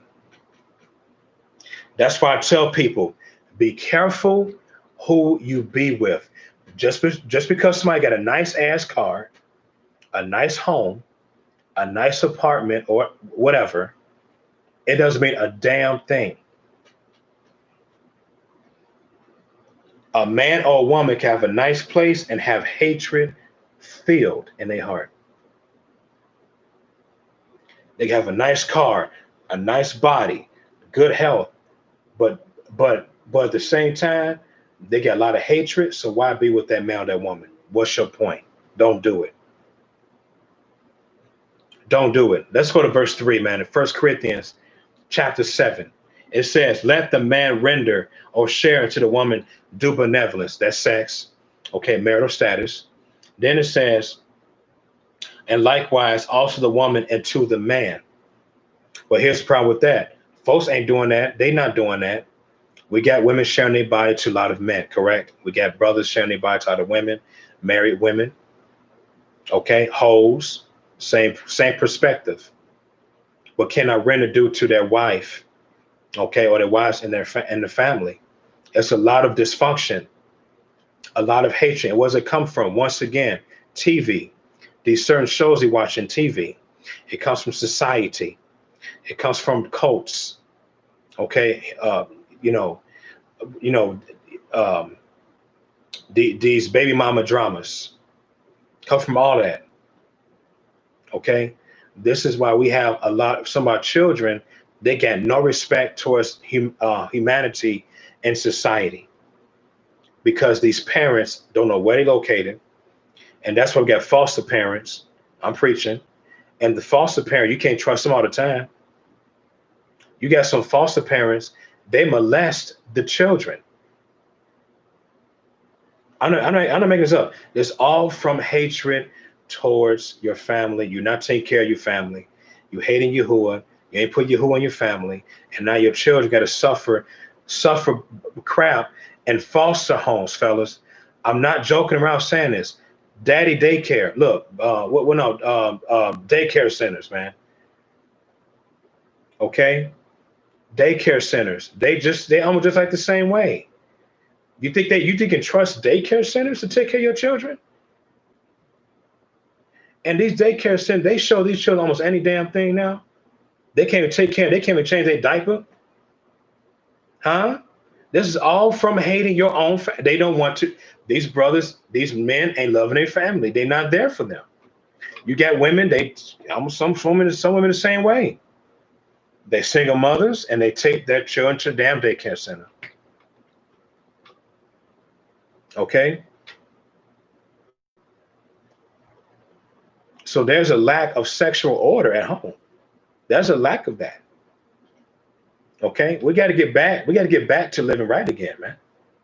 So this is hatred towards your inheritance regarding your children, man. Let's go to verse 5. Remember, we're dealing with this hatred towards hating Yahuwah in your marriage, man. Hating your marriage, hating Yahuwah, same thing. Okay. It says, defraud you not one to the other, except it be with consent for a time, that you may give yourselves to fasting and prayer, and come together again, that Satan tempt you not for your inconnicity, okay, or lack of being content. Okay, so we have a lot of folks are defrauding one another. What does that mean? Defraud means lying to each other. It means being tricky to each other. It means being treacherous to each other. For example, we got people that say, I love you. I love you. I will take care of you. I will serve you. Right? We got that going on. You know, we got that going on. But then they come up with these stories like, man, my wife left me last night. My husband left me last night or yesterday. I got abandoned while I was at work. I came home, he ain't there no more. Or she ain't there. Now, when I say he's not there, this is about a man completely leave his family. Okay, that's what I'm talking about in that perspective. Okay. I'm not talking about those who may have like more than one woman. That's different.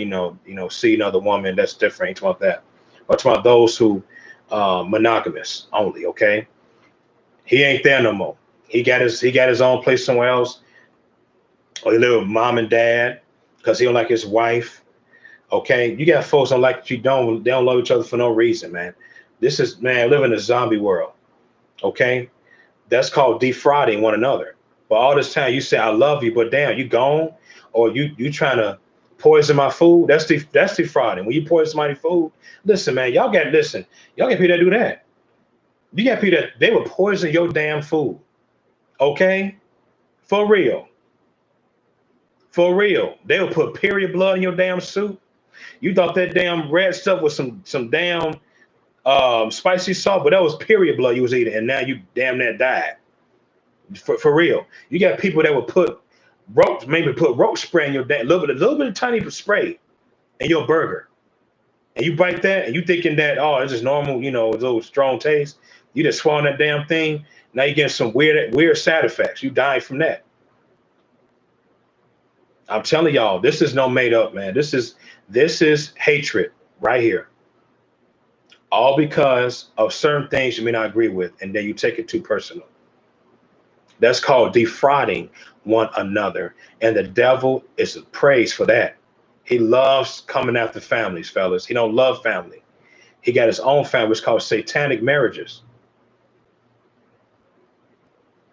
Okay? Satanic marriages is hatred towards Yah. You got folks that get married because they Catholics, or they Luciferians, or they Christians, or they apostolic, or they Lutherans or something. Did y'all know that's part of hatred? Let's stop right here and let's go to the book of James once again. Chapter 4 right quick. I'm going to show y'all something. Did y'all know that? That's also part of hatred of you against Yahuwah. Okay? When you have a couple, or a polygynous couple, and they all in the same religion. You might have some folks get married and they got different religions. It's crazy out here, man. And Yahuwah is completely ignored. He's completely ignored. He is nowhere in the relationship. Nowhere. So yeah, let's go to James, right? Let's go to James.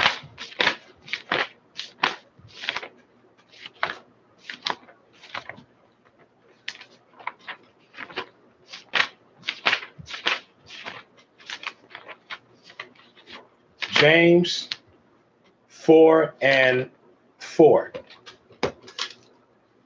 Okay. So listen to this carefully. Okay. You men and women, right? Men and women that are breakers of wedlock. Keep that in mind. Breakers of wedlock. Okay. You know that the friendship of the world is enmity, which means hatred towards another. That's what enmity means. Enmity means have hatred towards another. That friendship of the world is enmity against Yahuwah. Now, some of your translation may say with Yahuwah. I don't know why I would say with. It should say against. Anyway, whosoever therefore will be a friend of the world is the enemy of Yahuwah. Let that sink in your mind for a minute. Let that sink in your head, right?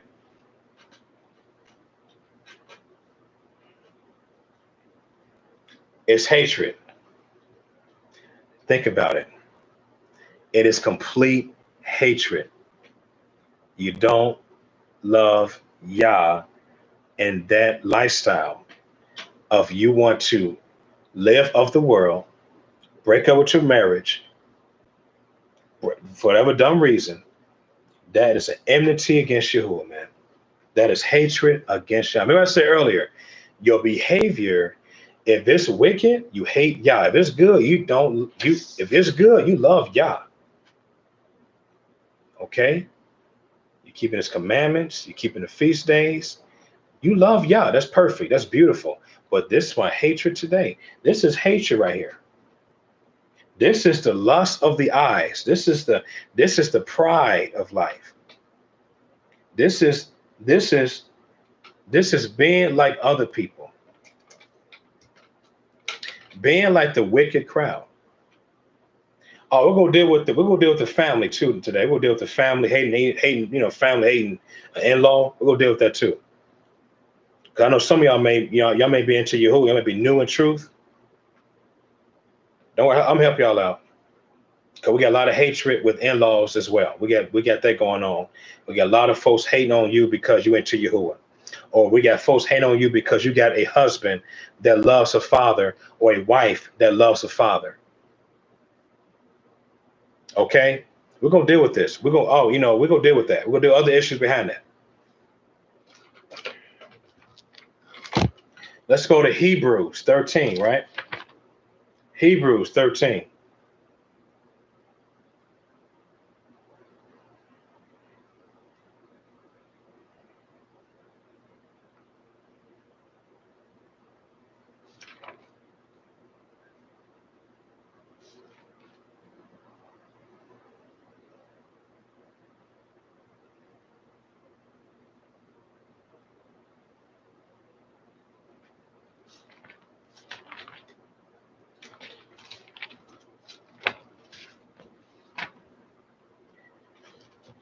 Okay, so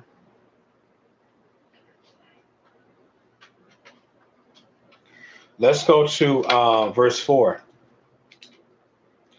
in the book of Hebrews, chapter 13.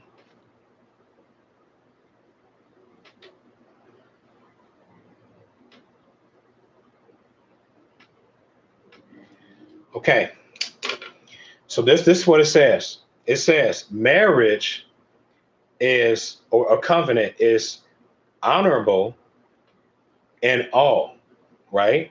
Then it says, and the bed undefiled, which means the bed is clean, meaning there's no practical whoremongering going on in your bed. There's no animal sex in the bed, homosexuality in your bed. Okay, undefiled. Okay, so it's only you, your wives, whatever, or wife in the bed. That's it. Not threesomes, but one of your wives or your wife in the bed only, because they wasn't married. That's your women or your woman. Okay, in that perspective. Okay, whether she's a widow, divorced, or a virgin. Okay, wife. or never had a yet virgin. So then it says, but whoremongers and breakers of wedlock, okay, Yahuwah will judge. Did y'all hear that? Did y'all hear what I just said? Let's read that again. Let me read that again. Okay, we're dealing with hating Yah in your relationship. It says marriage is honorable, okay, in all, okay, and the bed is undefiled. And then it says, but whoremonger. What is a whoremonger? A man that screw women. That's it. Whether he's paying them or not, he's just screwing them. Okay. Then it says, and breakers of wedlock. What is that? You committing adultery. What does that mean? A woman that sleeps with a man and she has a man already. Okay. And then also breaking wedlock in a male perspective is a male sleeps with a woman and she's already in a covenant with a man. Okay. It's also to be an animal. Okay. If a man screw an animal, he still commit adultery. Okay. Or a woman screw an animal. Okay. Or a man screw a man, he's married. A woman, screw a woman. Oral sex. Sorry, because they don't have penises. Duh. Okay. They all the same. Breaking wedlock. Okay. The reason I'm going here, because we have a lot of that's practical. We got a lot of hypocrites in marriages. We got people that claim they love Yah, but they constantly breaking wedlock, whoremongering. Okay. Women, their wives being like harlots, prostitute, harlot. Okay. Being infidels, being disloyal towards their man. Okay. Now,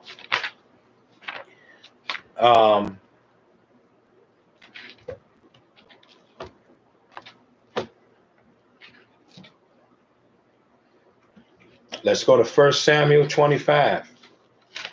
1 Samuel chapter 25.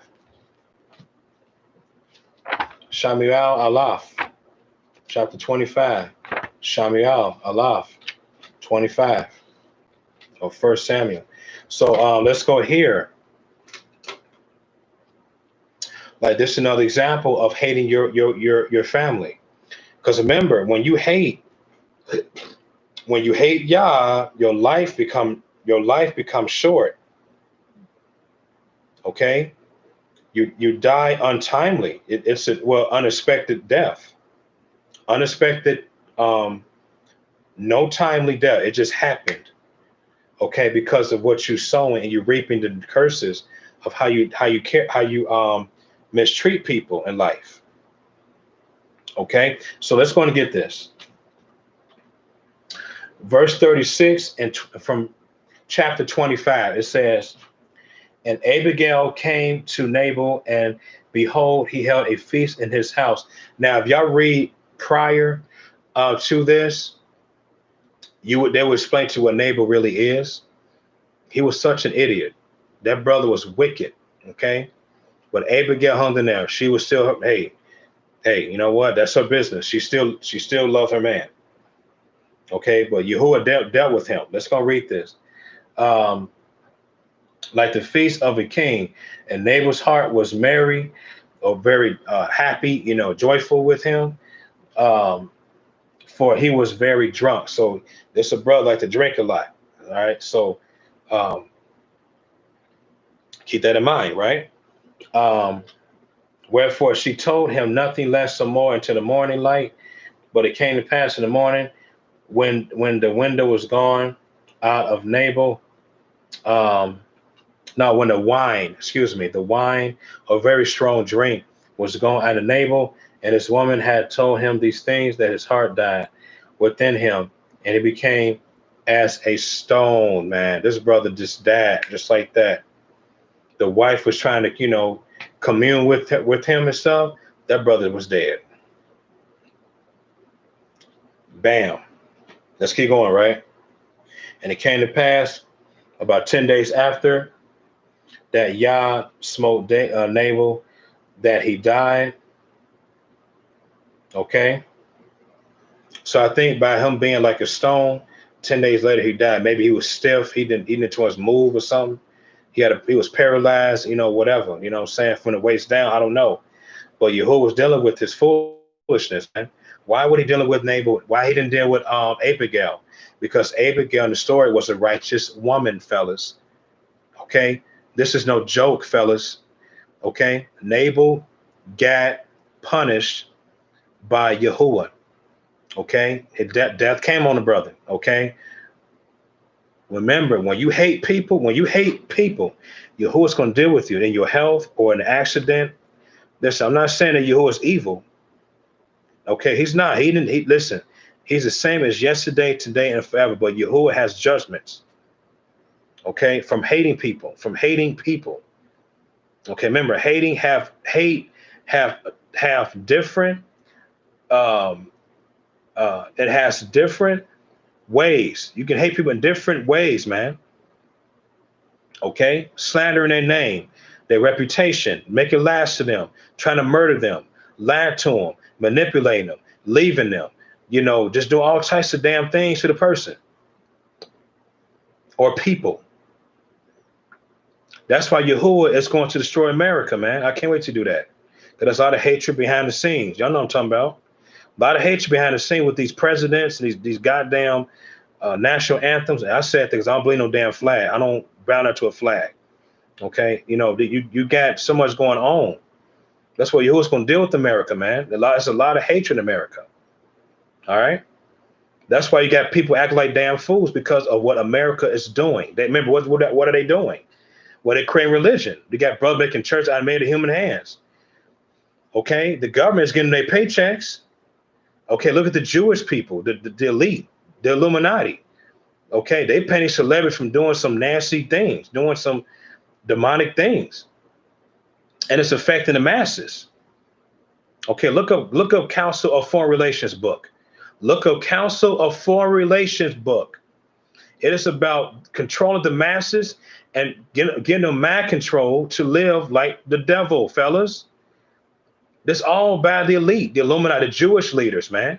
Look up Karl Marx. This stuff ain't made up. These fellas, they doing a good job getting people brainwashed. Look at the military. I don't know. Some of y'all probably go to a military. Well, before you go to the military, research the military first. You might change your mind.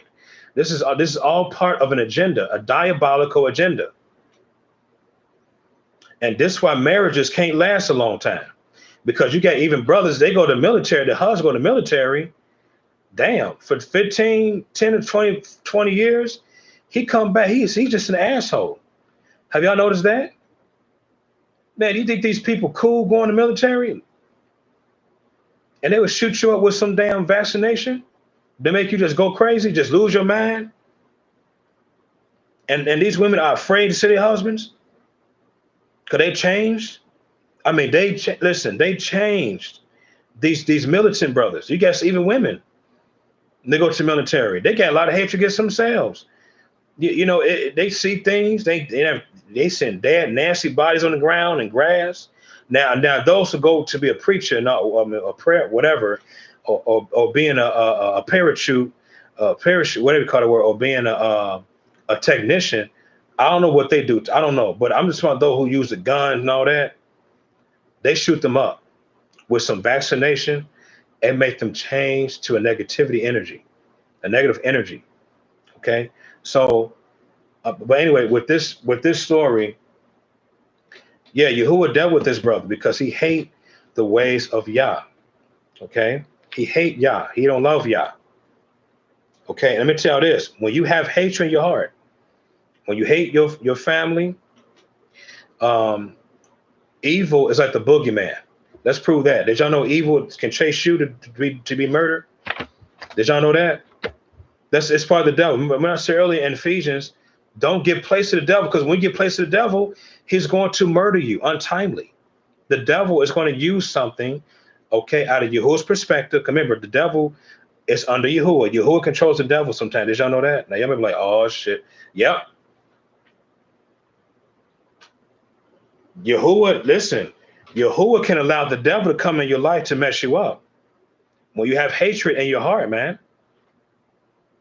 Some of y'all remember the book of you, Job? Who was Satan talking to? Right. He was talking to Yahuwah. Okay. Yahuwah told him, hey, listen, don't touch him like that. You can touch his skin. It was a test.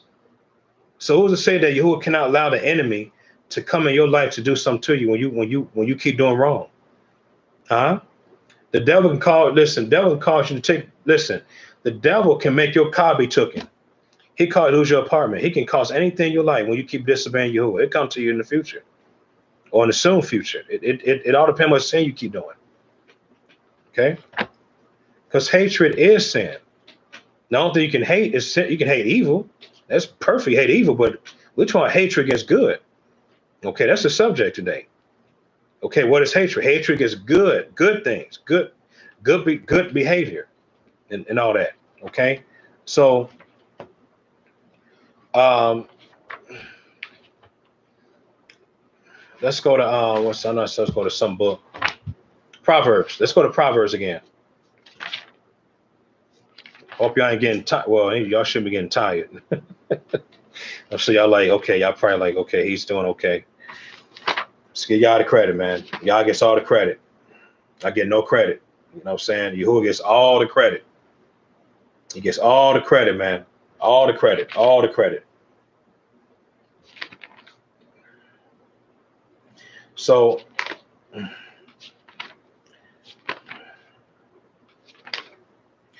let's go to chapter 13 and let's go to verse 21. Because like I said, when you keep hating good, the spirit of the devil through hatred would pursue you.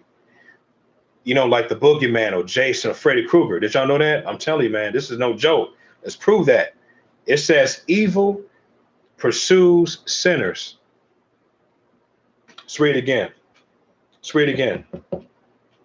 It says evil pursues sinners. Okay, but to the righteous good should be repaid. You notice it says evil pursue sinners. What does that tell y'all? When you hate people, your family, or people, marriage, family, right? Evil is going to get you to where you didn't even expect it.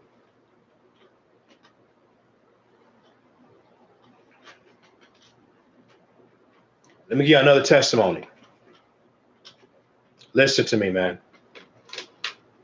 Because I know this subject may be very, very, very, very effective to your heart. My granddad passed away a couple of years ago.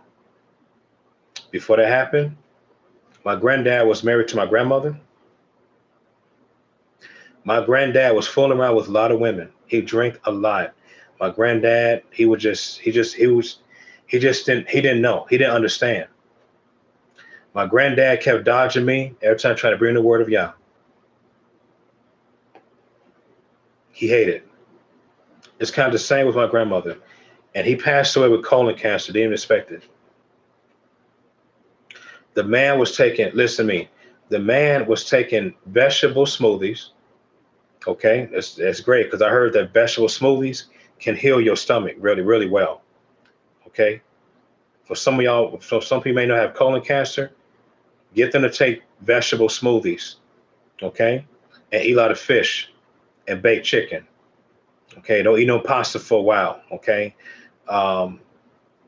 Take some fruits, okay? I don't know why I'm saying it. Maybe somebody got colon cancer, they may be listening. I may listen to me later. But take those things and Yah will heal you through those nutrients. Take a vitamin, take a couple of vitamins or a few vitamins that's herbal. Okay, not pills, vitamins. Okay, because then your stool would get better. You would go to the bathroom twice, 3 times a day, and before you know it, your colon is healed. Okay, but anyway, he tried that. The man was getting better. He still passed away. And what's funny about this? I told him to don't take chemotherapy. He still took it. They pulled the plug on him, man. They pulled that plug on him. some of y'all know I'm talking about chemotherapy, man. You can't always trust chemotherapy. You can get better, and you go to chemotherapy, now you're dead. It's a bad result. Because see that evil got him. Evil pursued him, man. And I've been trying to tell him, it's sad news, man. This is why this is why I'm glad I do what I do and I enjoy it. Like doing this YouTube videos and sometimes preach outside of maybe my lady's apartment, help people. Saying I enjoy that. It's part of Yahuwah's will. I love doing this stuff, man. I don't have no hatred in my heart. Only thing I hate is evil. You see what I'm saying? But anyway, he passed away, man. This is from the verse I read. Evil pursues sinners. When we keep doing wrong and we hate people, the hate is going to make us make bad decisions in life. You can put that on the bank. You can put that on the bank, okay? Hatred will make you make bad decisions, very bad decisions in your life.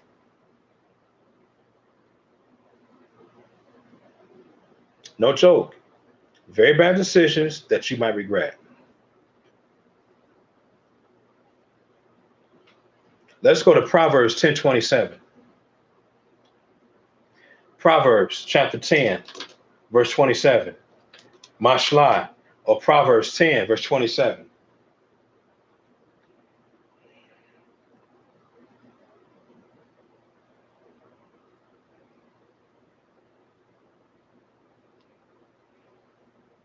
This is what it says.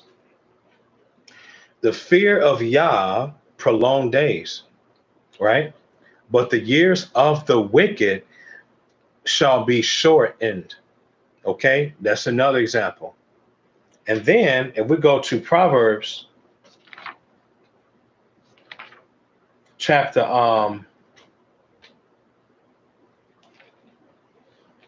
21, verse 16. The man that wanders out of the way of understanding, meaning that he or she just don't want to hear the truth. They just get away from it. They don't want to hear nothing from that. Shall remain in the assembly of the grave. What is grave? Hopelessness. Okay? Zombies. You know what a zombie is? A zombie is those who hate others. That's a figure of speech. Okay, the night of the living dead. Y'all saw a zombie movie. You know how zombies get out from the grave? What do? They eat up things that moves. They eat up living organisms. No different with hatred. Hatred do people eat up living organisms. They're not thankful. They eat you up. Meaning they screw you bad. They lie to you. They leave you for dead. They leave you while you're married. Those are zombies, fellas. They eat up things. Instead of cherishing it, they just eat it. That's how the zombie do. The zombie rests with the people of the grave, those who are living worldly, fellas. Okay, we're talking about a nightmare. This is a damn nightmare. Hatred is a nightmare. Okay? This is a nightmare. Because hatred destroys your soul. It destroys your inner self. It destroys your future. Okay, it's like unforgiveness, hatred, like unforgiveness. Sometimes.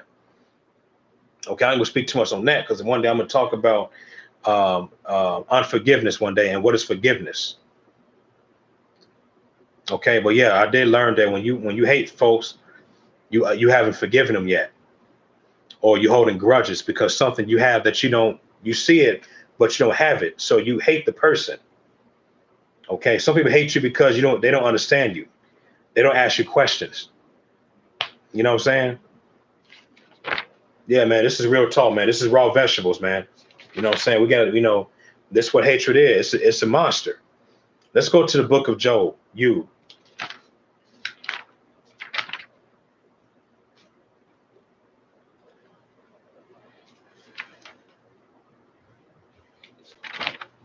Let's go to chapter 41. No, 40.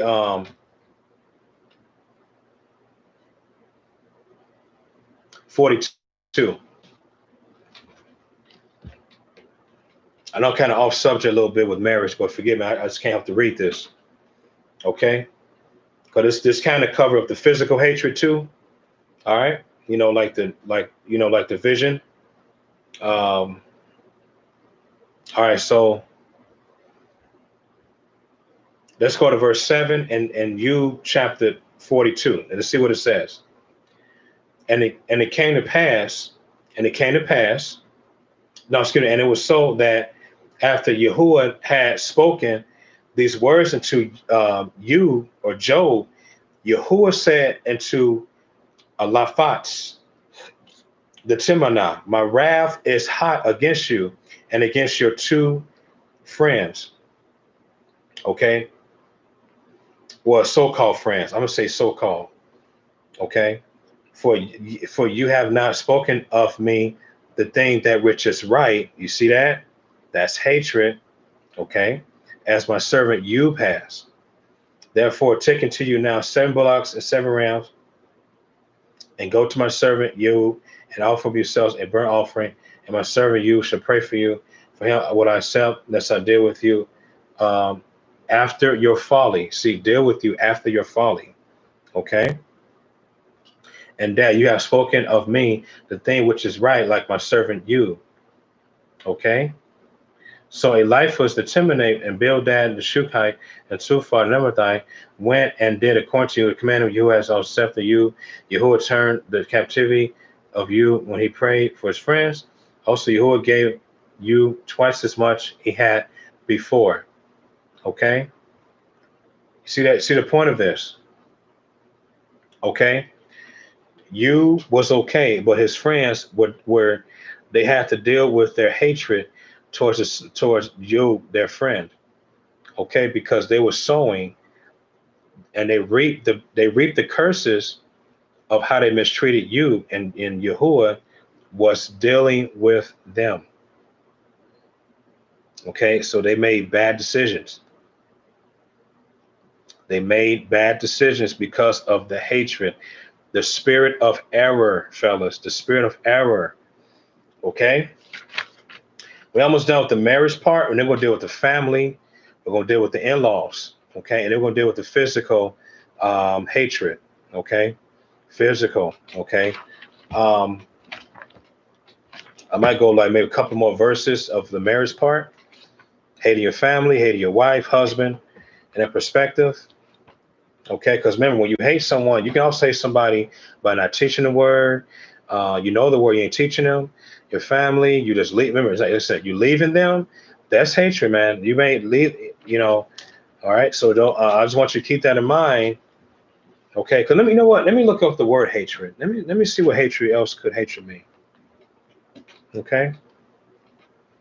So hatred.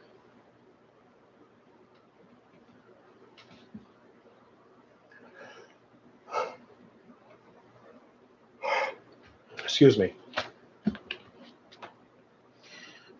The word hatred means an intense dislike, an ill will, means to loathe, look at as disgusting. Wow. And also, um, it means being a racist. That is interesting. It means hope the death of another. Wow. Hope the death of another. That is interesting. Hope the death of another. Wow.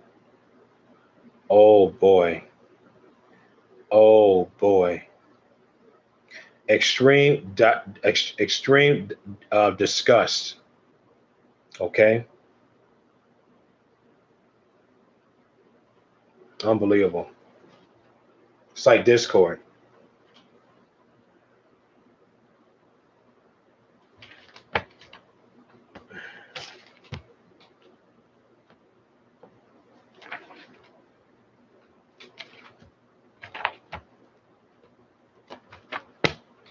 All right, so we're going to go to the new covenant, and want to go to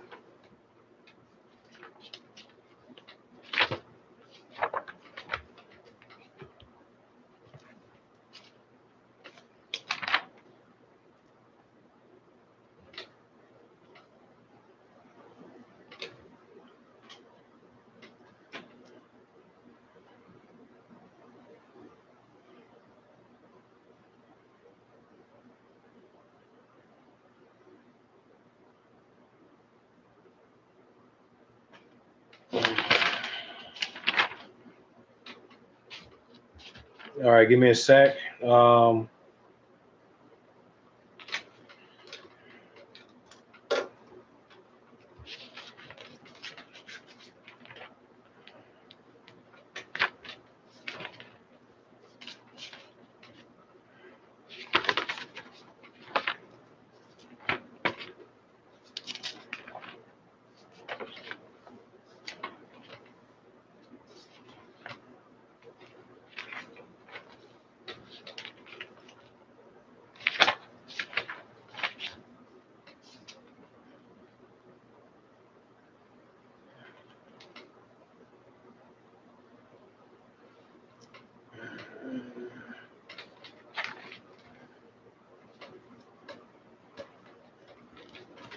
Okay, so let's go to Philippians.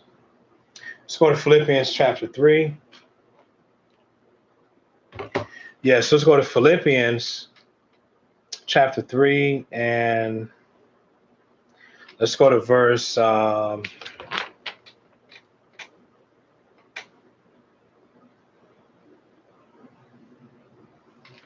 let's go to verse 19.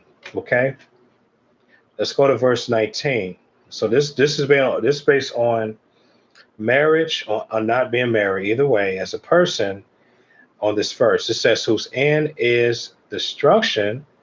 Okay, whose God. Now, when it's saying whose God or Elohim, this is talking about a deity, a goddess, okay, or a god, okay. So it says it's their belly or spirit, okay, and whose glory. I could say that because it's based on either a sun deity, yeah, I think a sun deity or a moon deity, okay, whose glory is in their shame, who mind earthly things. Okay, so this is based on definitely spiritual hatred, which can turn out to be a physical hatred. Okay, and also a hatred in marriage. That's why y'all notice that you have some cases you got wife and husband argue over two different religions. You know, because they say when you dealing with people with hatred towards y'all in a marriage, so you may have this person may be a Catholic, this one may be a Lutheran. Okay, there's a lot of negative energy involved. That's called power struggle. So they argue against, okay, saying my religion is better, or my religion is better. Come to my religion. No, come to my religion. They arguing over religion. It's like toddlers arguing over gummy bears. Are you kidding me? Are you kidding me? It's like the same concept. Okay, and and divorce happens when they argue about religion. And in some cases, this made people don't want to follow the truth, never in their life this time. They would say, oh, there is no savior. That's proven in Psalms 53, verse 1. Oh, the fool said in his heart, there is no savior. Okay. Because of the crap they went through in their marriage, the hatred they experienced, okay, where there was a seed already. So got divorced, been lonely for a month, months, a year. Now they didn't want to be with nobody because of religion. Remember, religion means to pull back. It means to strain, to restrain from. Okay? So even God's is part of hatred. When people worshiping something they want to see in the flesh, that's hatred. Part of this verse. Whose end is destruction. What is that saying? No salvation They're not eligible to be saved. Okay. Um, yeah, I think I'm done with this part. Never mind. Okay. So let me. Okay. So we're gonna deal with the family. All right, good. We're going over almost 2 hours and 50 minutes. That's good. Okay. So we're gonna be dealing with family. Okay, because here's the thing. Here's the thing I gotta say. Okay. Um, we have a lot of drama in marriages through family, in-laws.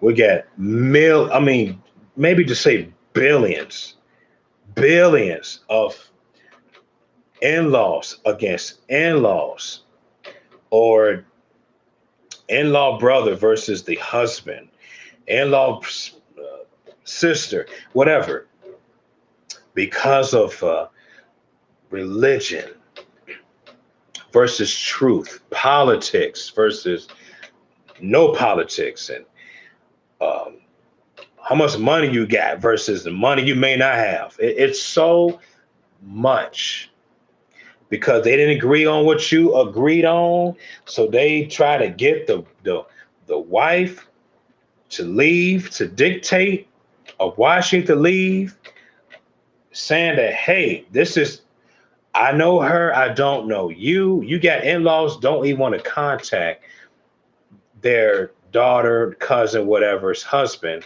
about what he's about or what she's about. And I know y'all know what I'm talking about. And see, that's another way of hatred too, because they try to what is called interfere into that marriage. And they trying to find ways to break it up.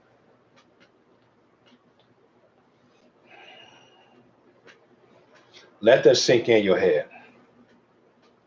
They try to find ways to break up your marriage because either the scriptures or because you listen to different music they don't like. It could be because you got a certain job that they wanted. Now they mad at you. They jealous. So they try to mess up your marriage and bring loneliness in your life. Now, correct me if I'm wrong.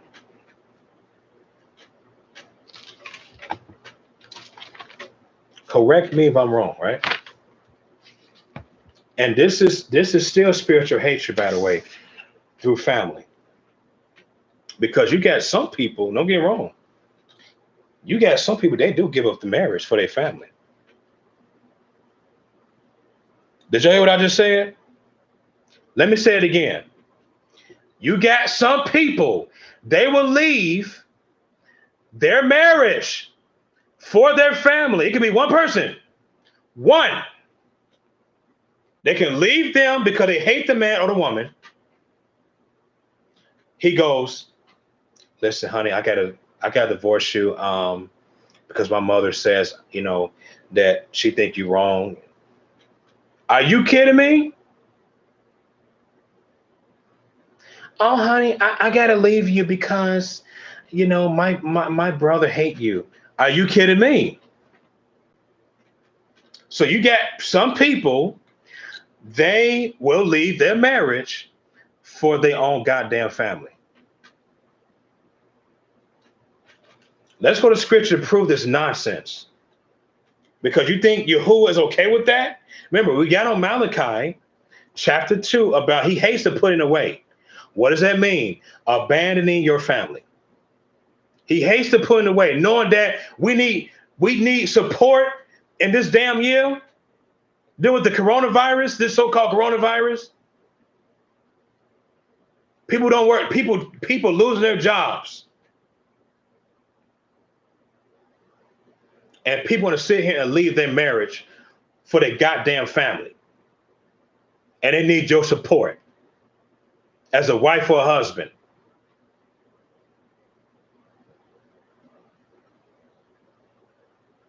You even have brother that treat the damn man's wife like he's a husband, but that's only her goddamn brother. You've got sisters that do that. They hate them. They hate the sister's wife, the husband, and she treating her like that's her damn daughter, but she just a sister, a sibling. I know y'all know what I'm talking about. They will use their past against them to make them leave the marriage. And what you did, you slept with somebody a long time. They will use something like that, make them think they're not worthy to be with their husband because they think that that wife is going to sleep with another man again. But that was 15 years ago. She repented. They would try to find something, make you weak so you can leave your marriage. Real talk, I'm preaching. They would do this. They would do this shit for religion too. They would say, I don't like you, man. What are you doing to my own sister or daughter or whatever? I don't like what you're doing. We all Catholics, sir. You may be too, but we all Catholics. She's a classic too. But the man defends and said, no, sir, my wife she's doing better. And the wife may agree with the husband. But she got a little weak minded and said, honey, I got to get going. I'm sorry, I can't do this. You know, they right. And I don't want to cause any drama. I think it's better we just have some space to separate. Huh? Come on. Why can y'all just be like Adrian off the movie Rocky? I don't know if y'all seen Rocky, the movie.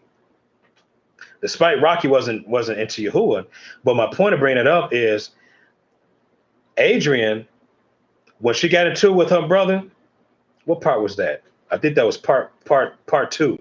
Yeah, part two. Because I'm Rocky. I love Rocky. I've seen all the Rocky movies.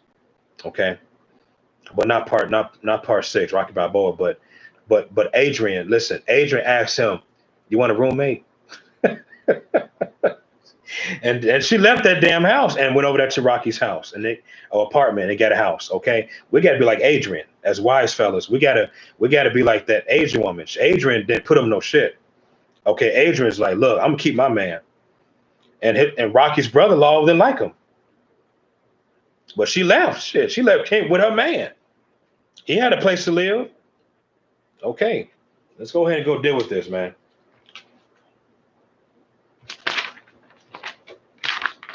Let's go to 2 Thessalonians.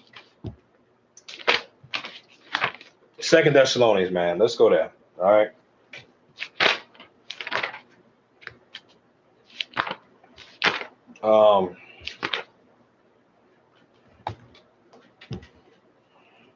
So I said we'll deal with hatred with family, because I ain't gonna lie. Family, in-laws, they talk too damn much. They talk too much. And when they talk too much, the negative energy come in place. Then it affects the wife or husband, act all weird and funny, have an attitude for no reason and shit. Because really, it's because of the in-laws told her or him something to make her hate her husband or make him hate his wife. I'm preaching. That's why I tell y'all, stop letting people into your damn marriage. When you marry, keep it privy. Keep that private. Sometimes you just can't talk to your damn family, man. That's how deep marriage is. Because if you try to get everybody to your marriage and get people to know what's going on, hatred is going to be in your damn marriage. The devil is real slick. He's a slick God. The devil is a very slick enemy. Okay? I'm preaching. Okay? They may look like they like you for a minute. Listen, they may look at you and laugh. Y'all may laugh around about something funny that, and they may say, man, I'm glad you're into the word. But once you leave, they're going to talk about your ass as a husband because they know you're different. So they're going to talk about you, hoping that something bad happened to your marriage or they want to get your wife out your marriage. Come on now. Sometimes we just got to not accept nobody else in our goddamn marriage. I'm just saying. Sometimes we can't get our phone numbers to our family members because you know what? When you marry somebody like that, and they hate you as a husband or a wife, sometimes you just cannot give them your phone number out. You just gotta let them just get a new number, man, because it's best for your marriage. Okay? Now I know some of you may not want to do that. I understand. But if you want to save your damn marriage against hateful energy, don't let them have your phone number, your new number. Don't get them on Facebook. Okay, get them on Instagram. I'm not saying we're having Facebook. You can have Facebook, or create a new account. But be careful with Facebook and Instagram and all these other social medias, man. Okay. So 2 Thessalonians chapter 3, and let's go ahead and do this. Let's do this, man. Let's go get it. Verse 11. This is what it says. For we hear that there are some which walk among you disorderly. Keep that in mind. Disorderly. Those who hate you, those who don't respect your marriage, those who don't love Yah, don't respect the ways of Yahuwah. That's a disorderly. Walk means living, but it says walk disorderly. So when you walk disorderly, you get no honor towards Yahuwah through somebody else's life. You have no respect towards a neighbor. Okay, you are a disordered person. Okay, that's why it says in Proverbs 11:1, it says a false balance is an abomination against Yahuwah, but a just weight is his delight. And that's talking about your life being a disorder, okay, but a just weight, a ordered life. Okay, it says working not at all, but are busybodies. You got some in-law family, they got no damn job, but they want to sit there and gossip. They like gossiping every day as a job. Have you noticed that? People gossip a lot through Facebook. They try to find ways to cut off your marriage. They try to find a little tiny thing to cut off your damn marriage. That's called a busybody. What is a busybody? Let's see what that is. What is a busybody? What is that? Right? Busybody definition. It means a meddler. Somebody that meddle into your affairs, your marriage, your affairs. You can be a stranger or in-law to my family. A prying person. They nosy. They knows about what you got, but they don't focus on their goddamn relationships with their own husbands and wives because they see something fresh meat. See, when people do this, so it's like prison. You know how you go to prison? They ask you, "Hey man, what you do, bro?" None of your damn business. What I do? What you want to do? And then if you tell them what you did, your case, what do they do? Hey man, he did this, dog. Hey man, what we gonna do to him? Hey man, by 8 o'clock we'll beat his ass, man. By 8 o'clock p.m. And you don't know about that. You just eating your lunch, right? 8 o'clock, you got damn that 4-5 men lining up or circling around to beat your ass. Even the case that you didn't even do, that you false accused about. Okay? For real. Okay? They will beat you. That's called meddling into your affair. But ask what you're doing, like what you do. No different with marriages. Sometimes we just cannot let our goddamn marriage, we just cannot let our in-laws know what's going on like that. We just can't do it, man. Because family is so stuck, they have a soul tie with each other. They jealous. They don't want you to progress. Man, y'all better stop playing with me today. My goodness. Okay? The word pride, P-R-Y, P as in pumpkin. Let's see what that is. Okay? This is part of hatred right here. P-R-Y. Let's see what that is. The word pry means inquire too closely into a private, listen, this means inquire too closely into a person's private affairs. Are you kidding me? Are you kidding me? Paying attention like an owl in your life, but you don't know what's going on in your damn marriage. You too focused on somebody else's marriage. Like you married to them too. That's what pride is.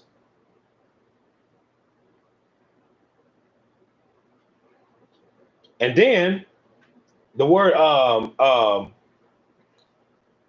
meddle, M-E-D-D-L-E, or meddling.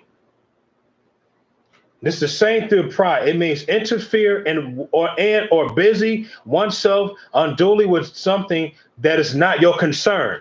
I'm preaching. You know what? No wonder why people have irritabilities. No wonder why people get nervous. No wonder why people get stressed out. No wonder why people get PTSD and get depression, because people keep looking at somebody's marriage to destroy it, and now they got no family. And in-laws don't care about that at all. They all about themselves, and it's called narcissism and insecurity and being immature in their behavior. They too curious, but they use their curiosity to destroy what they don't get, and so they want to get power over you. That's why it said in 2 Thessalonians that some don't work, among you are disorderly, working out at all, are busybody. You might have folks that do have a job, but they still busybodies. They will always know, um, um, um, hey, Luke, you had your marriage. Yeah, you need to tell what's going on. If not, I'm going to harm you. And some people feel forced to tell what's going on without they want to tell them. You got some family want to force you. If not, they will try to hurt you or try to take something from you, or they try to tell something that you did 15 years ago. That y'all think I'm playing? These are like high school students. They would manipulate and force you to talk about your marriage. Okay, which really you shouldn't have to do that because remember, you causing the worms to come out the can. Okay, they hear what you're saying. Okay, by compelling them, but by no compelling you, and they hear that, and they do this to other people, and now they like this. They're ready to find a plan to get you screwed up. For example, let's say that a married couple went to an event. Let's say he went to his wife's family place at a party. Everybody been cool with him, right? Let's say they told him, "Hey, listen, brother, can we let our daughter, cousin, woo, woo, woo, whatever, your wife, stay with us for a couple of days?" He said, "Yeah, sure, no problem." Right now, listen carefully. Now, this is part of this verse where I just read. The man's at home chilling, right, with his two sons, right? They talking to his wife all types of shit because she speaks it anyway because she's so into her family more than her old husband. She said to them they had an argument last week. She told them that he almost left her. Didn't mean to. He didn't mean to, someone leave you, but he didn't do it. She's speaking all this shit to them. She comes back home. Let's say in 2 days, she's packing her clothes to leave and never came back.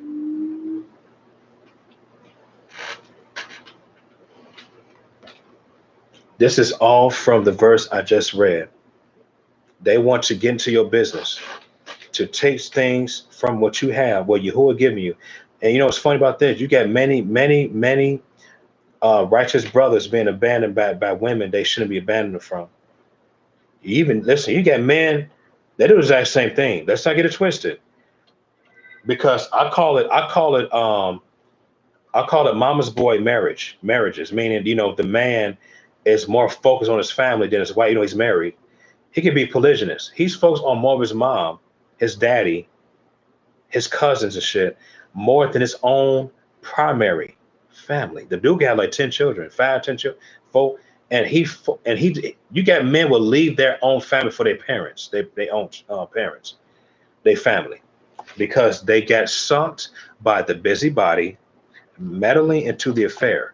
And so they will persuade the brother to give up his marriage. It's no different. Let's keep going.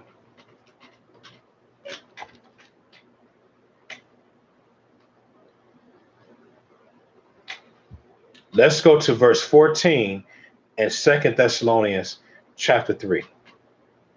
And if any man or woman obey not our word by the scriptures, listen, note that man or woman. Note means to get rid of, quote unquote, and have no company with him or her, that he may be ashamed. But the problem is, through hatred, we got people accepting anyone in the in-law family into the marriage. We got married couples that let the family go live with them too. That is a no-no. Did y'all know that? You got people living with you, your family, knowing they hate you, but you let them live with you because you just felt like doing that because your wife told you let it be.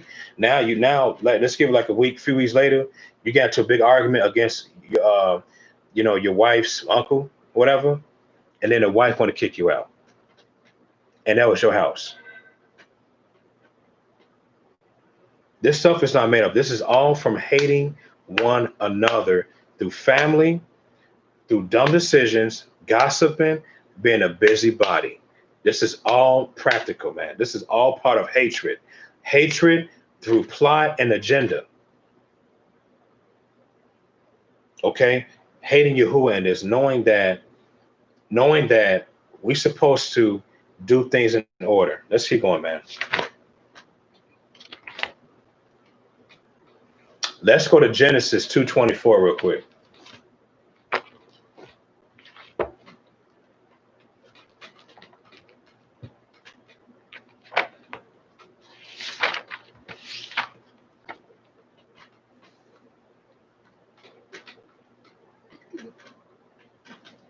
What does it say in Genesis 2:24? It says this: therefore shall a man leave his dad and mom, okay, and cleave unto his woman, and it should be one body, one flesh. I didn't see nothing about that. It's that he should cleave into his woman's family. It says his woman. The reason I'm putting this out here, this verse, because this kind of remember what I said earlier, that, you know, in some cases, we just cannot give our families our new numbers. When you know that you are hated so bad, they hate your marriage. So why give your number to them anyway? Knowing that you have your husband to look up to you or your wife to look up to you.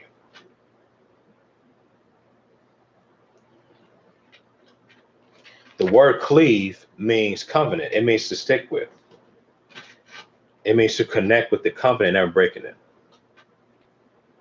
Okay, especially those who have a lot of love towards Yah himself.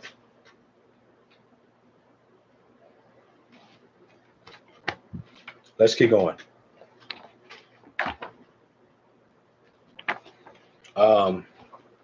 It's not so much to cover on this in scripture. It's not so much. So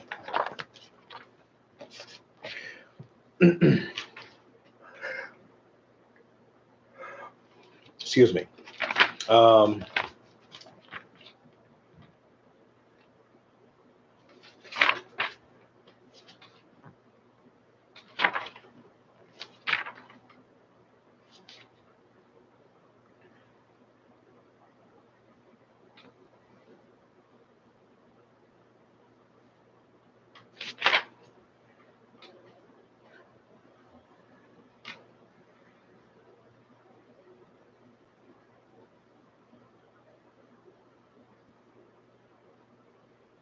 Now let's go to Matthew chapter 15, verse 16.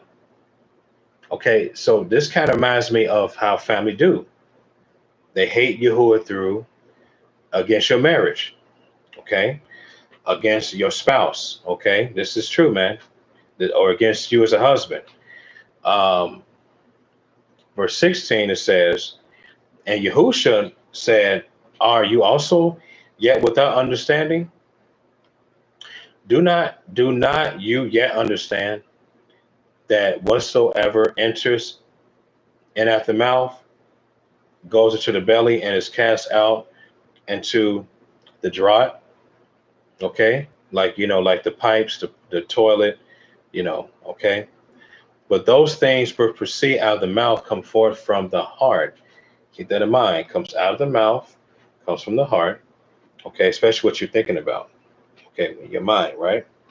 So it says, and they that defile the man or can defile the woman. Then it says, for out of the heart proceed wicked thoughts. Remember I said earlier, what you think about, the heart gets affected. So it says evil thoughts. Okay, and what's funny about that is that we have in-laws, they have evil thoughts against the husband or the wife. They try to find a lot of ways to cut them off together. Okay, but maybe it's something they didn't agree with, or something you said about the scriptures, or maybe it could be you're a polygynist, or maybe because you want to get children and they never want the man's wife to get children. You know, they don't believe in having children. Or it could be you know, the man moved another state and they wanted him to stay in the state they live at. So they would try to find ways to say, no, don't don't leave with him, don't leave with another state, or don't leave with another state. He might do something to you, or she might do something to you. Don't do it. You should divorce and get somebody want to only stay in this state we live. But really, what they're saying is, um, they don't trust you. You see what I'm saying? And they have a jealousy at the same time, but they don't want to admit that to the one they are connected to by blood. Okay, that's what they're really saying. Okay, and that's like part of evil thought, manipulative thought. Okay, then it says murders. Okay, murders. All right, believe it or not, fellas, when you get these in-laws and they tell you to leave, like trying to get you to dictate your life and try to get you to leave the family, that is murdering. They are murdering the marriage. Hello, they are murdering the marriage future. They are murdering their joy. And then sometimes the couple argue over the in-laws. Did y'all know that? It's crazy when you think about it. They will argue over because what the in-law has said. Now they get affected by arguments now. You see that? See why it's important, man? We have to keep people, away from each other, away from us, away from your marriage. Let's just keep going, man. Then it says adulteries. Yeah, adulteries. It's funny about that too. Sometimes in-law family member, it can be like maybe a best friend as part of the in-laws wife, a husband, and they might be married. Sometimes the wife or the husband commits adultery with one of their in-law connectors. Like, let's say the wife may have a brother. No, excuse me. She might have a sister that's in the covenant, and the wife was forced to leave her husband, and even her sister's brother, her brother-in-law, trying to force her to leave, but the husband is trying to entice the wife, that's not even his wife, to have sex. And sometimes they have sex, have an affair. Did y'all know that? Shit happens. Things happen all the time like this. It happens in different ways that is obvious. Okay? Sometimes even a husband, let's go to vice versa. They try to get the husband away from his wife. The husband may mess around and commit adultery against his cousin's wife. Hello. That's a male, his male cousin's wife, right? Now the cousin found that out, and now he's mad at him. Now they really want him to leave his wife. Now the wife left him too. You know what I'm saying? This stuff is not made up, man. We got to keep things private. When you marry, you got to keep it private, man. It's the way of the world, because people are so into their history. They so into, them as a blood family. They addicted to the person. They don't want to, and it's funny. Some in-laws, they want you to marry somebody that they want you to marry to. I don't know if y'all noticed that. And then you notice that if they don't do that, if the wife or the husband don't obey their family's orders and in-laws, they get real mad. They try to find ways to get your family cut off, your marriage. But they don't like that decision making. You see what I'm saying? Let's keep going, man. See, adulteries take over this. And then it says fornications, right? Same thing. Thefts. And then it's about some false witness. Okay, so we got in-laws that do false witness against you, claiming to you, you shouldn't do that. They want to use their Jesus, their God, and pray for you using religion, hoping that you'll leave. You got some folks, they would curse the marriage. Did y'all know that? Hatred, fellas. Hatred against Yah. People would even pray against your marriage. For real. They will pray against your marriage. Hatred, obviously. In hopes that you get divorced. And sometimes it works. I ain't gonna lie. This is from if that married couple ain't doing good, then them demons will take over that marriage. Huh? I'm for real. They will pray against you. They will pray against your marriage. Okay, and for the sake of their religion, and hopes that their prayers will work, so that the wife leaves or husband leaves. Now their prayers work. That is called hexing someone. Come on now, hexing. You're throwing a curse in their marriage, because here's the thing. They like to pray in the flesh. That's called praying in the flesh. That's called praying amiss, praying in error. Oh, Father, I'm asking you in Jesus' name or in Buddha's name, whatever. I ask that you cut off that marriage. I'm asking you help our daughter to come back to us and help her to get a Buddhist husband or a Christian husband, not this guy. He worships some Yahuwah character, Father, in Buddhist name. You know, for real, this is not made up. They would try to find anything to cut you off. Okay. And no wonder why he says false witness right here. False witness. And then it says blasphemy. It's also blasphemy. Okay. They will try to blaspheme your marriage by making up lies or making up the truth about you. That's like they say you went to Yahuwah and they hate that. Okay. And then they would try to find the past of what he said before, and they put that on his wife or her husband. That's why I tell y'all, man, when y'all see these in-laws, you cannot tell them everything about who you are. Sometimes you just can't tell them about your past. Hello. You just gotta just shut it off.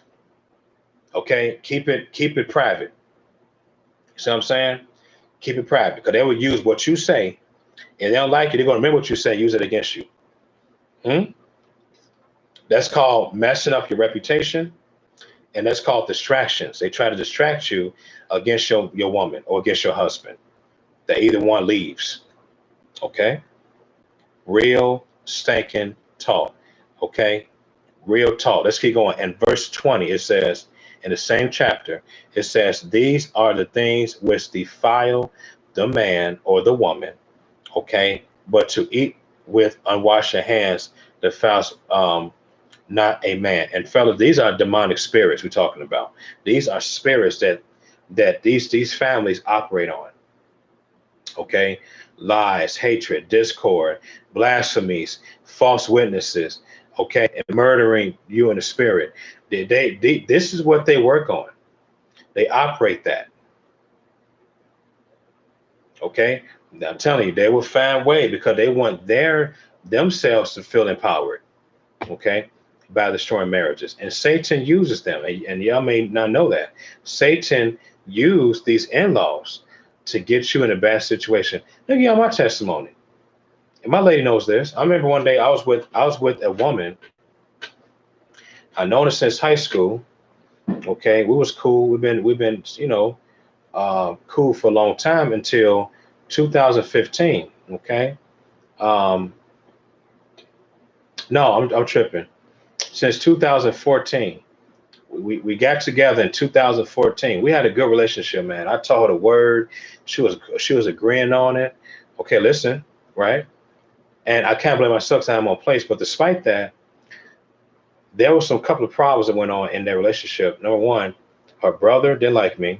Keep in mind, because I'm different. Okay.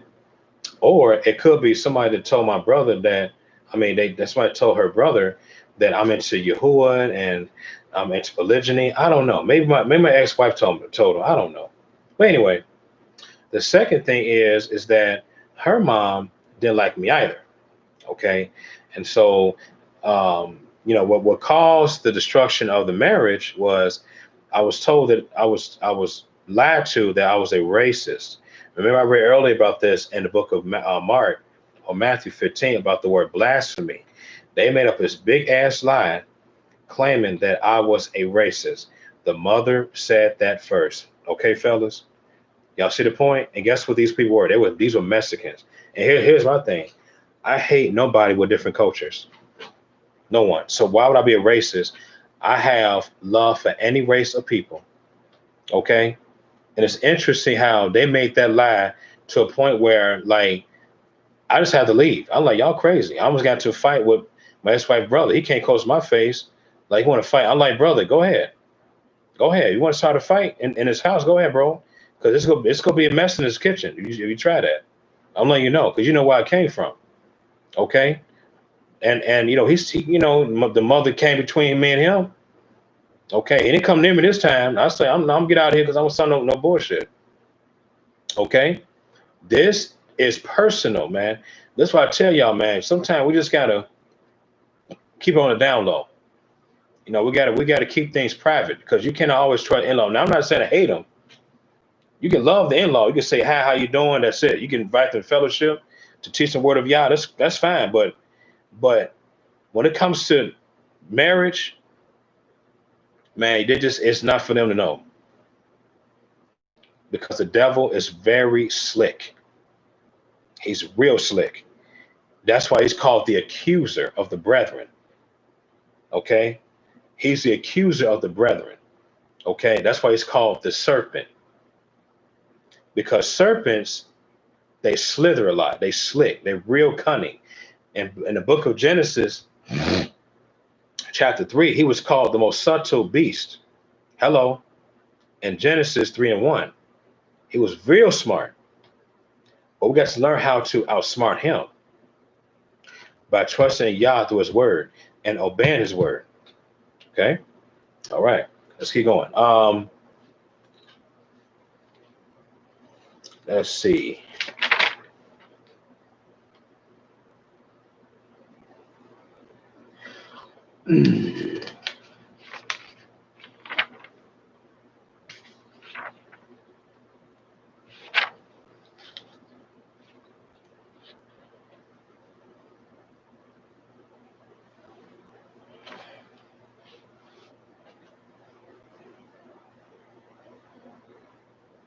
Let's go to Matthew chapter 10.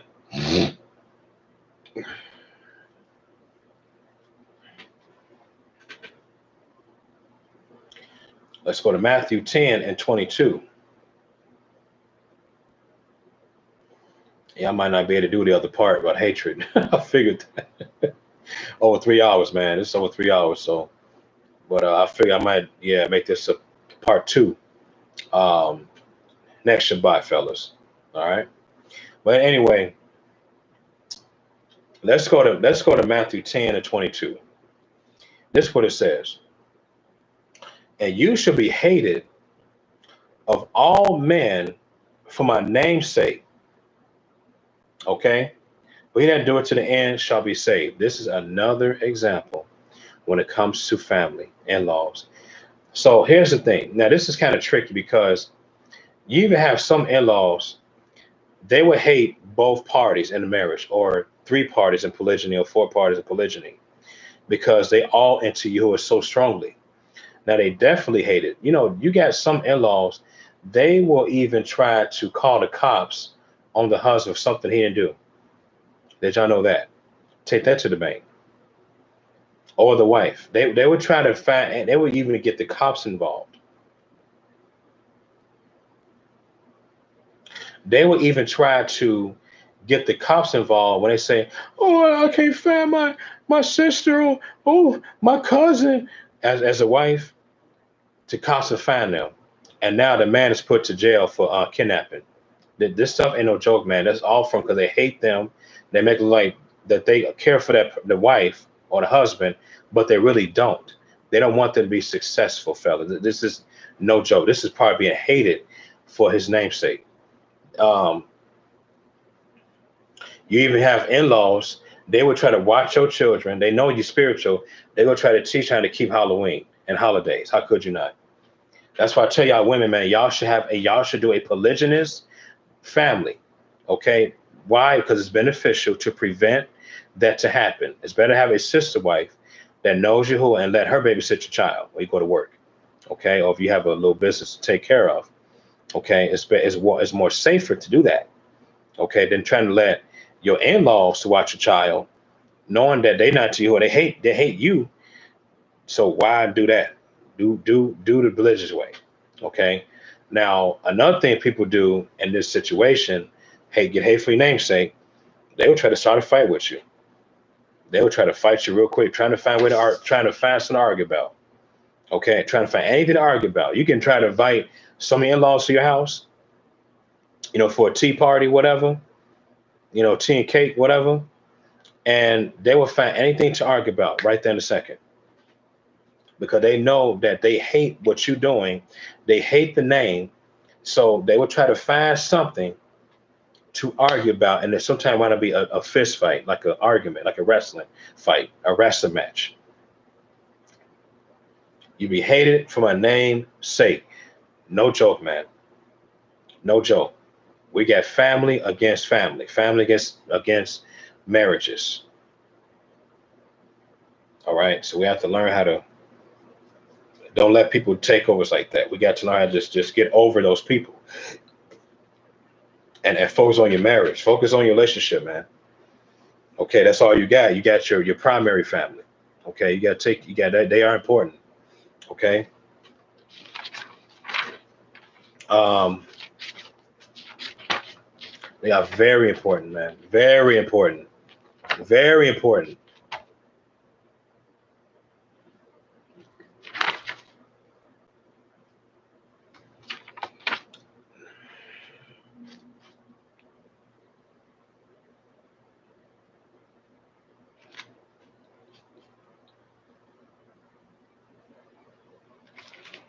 Let's go to maybe a couple of more. Be done for the night. Um, yeah, hatred is no joke, man.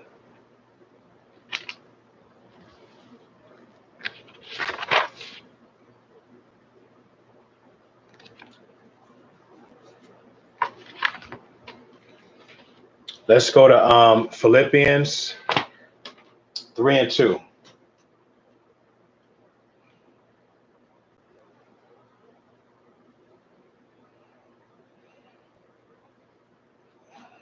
Philippians 3:2.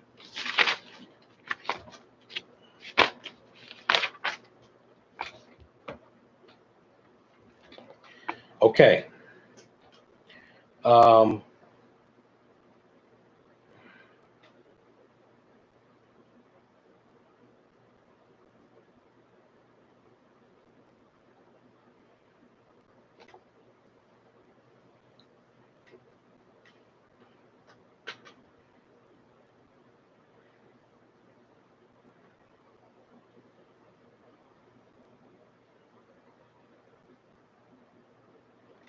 okay, so let's go to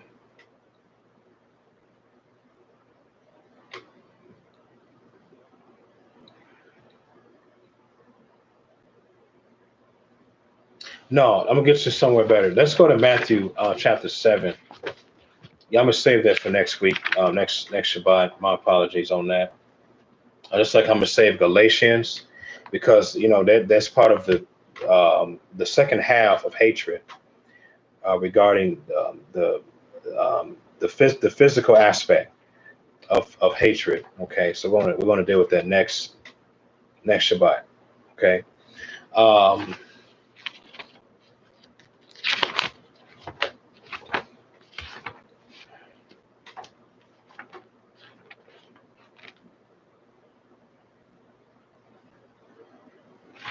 Matthew 7 says this, and we're going to go to verse 6.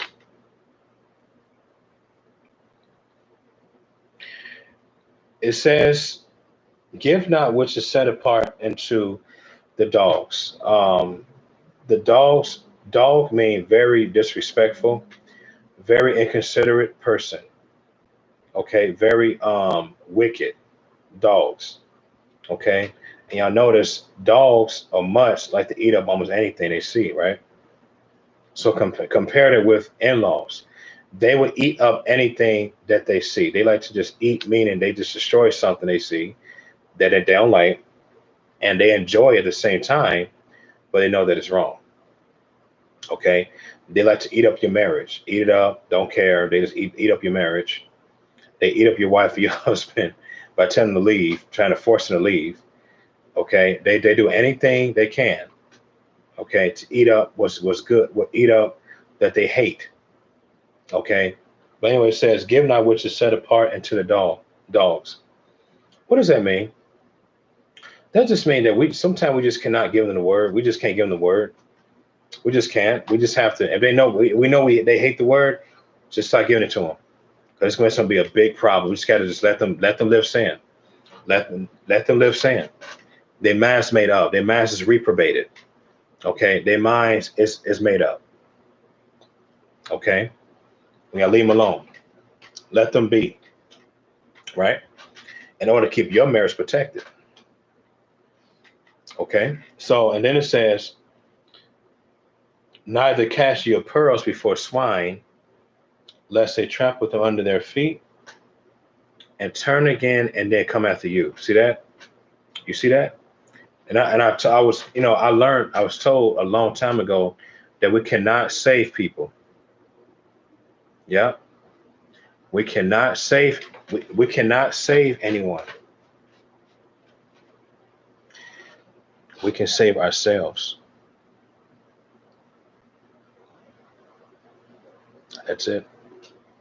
We don't have the power to change people. We just can't do it. We can be an example in order for me them to be um, influenced to want to change.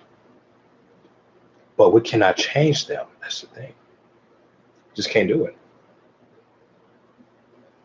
It is what it is. So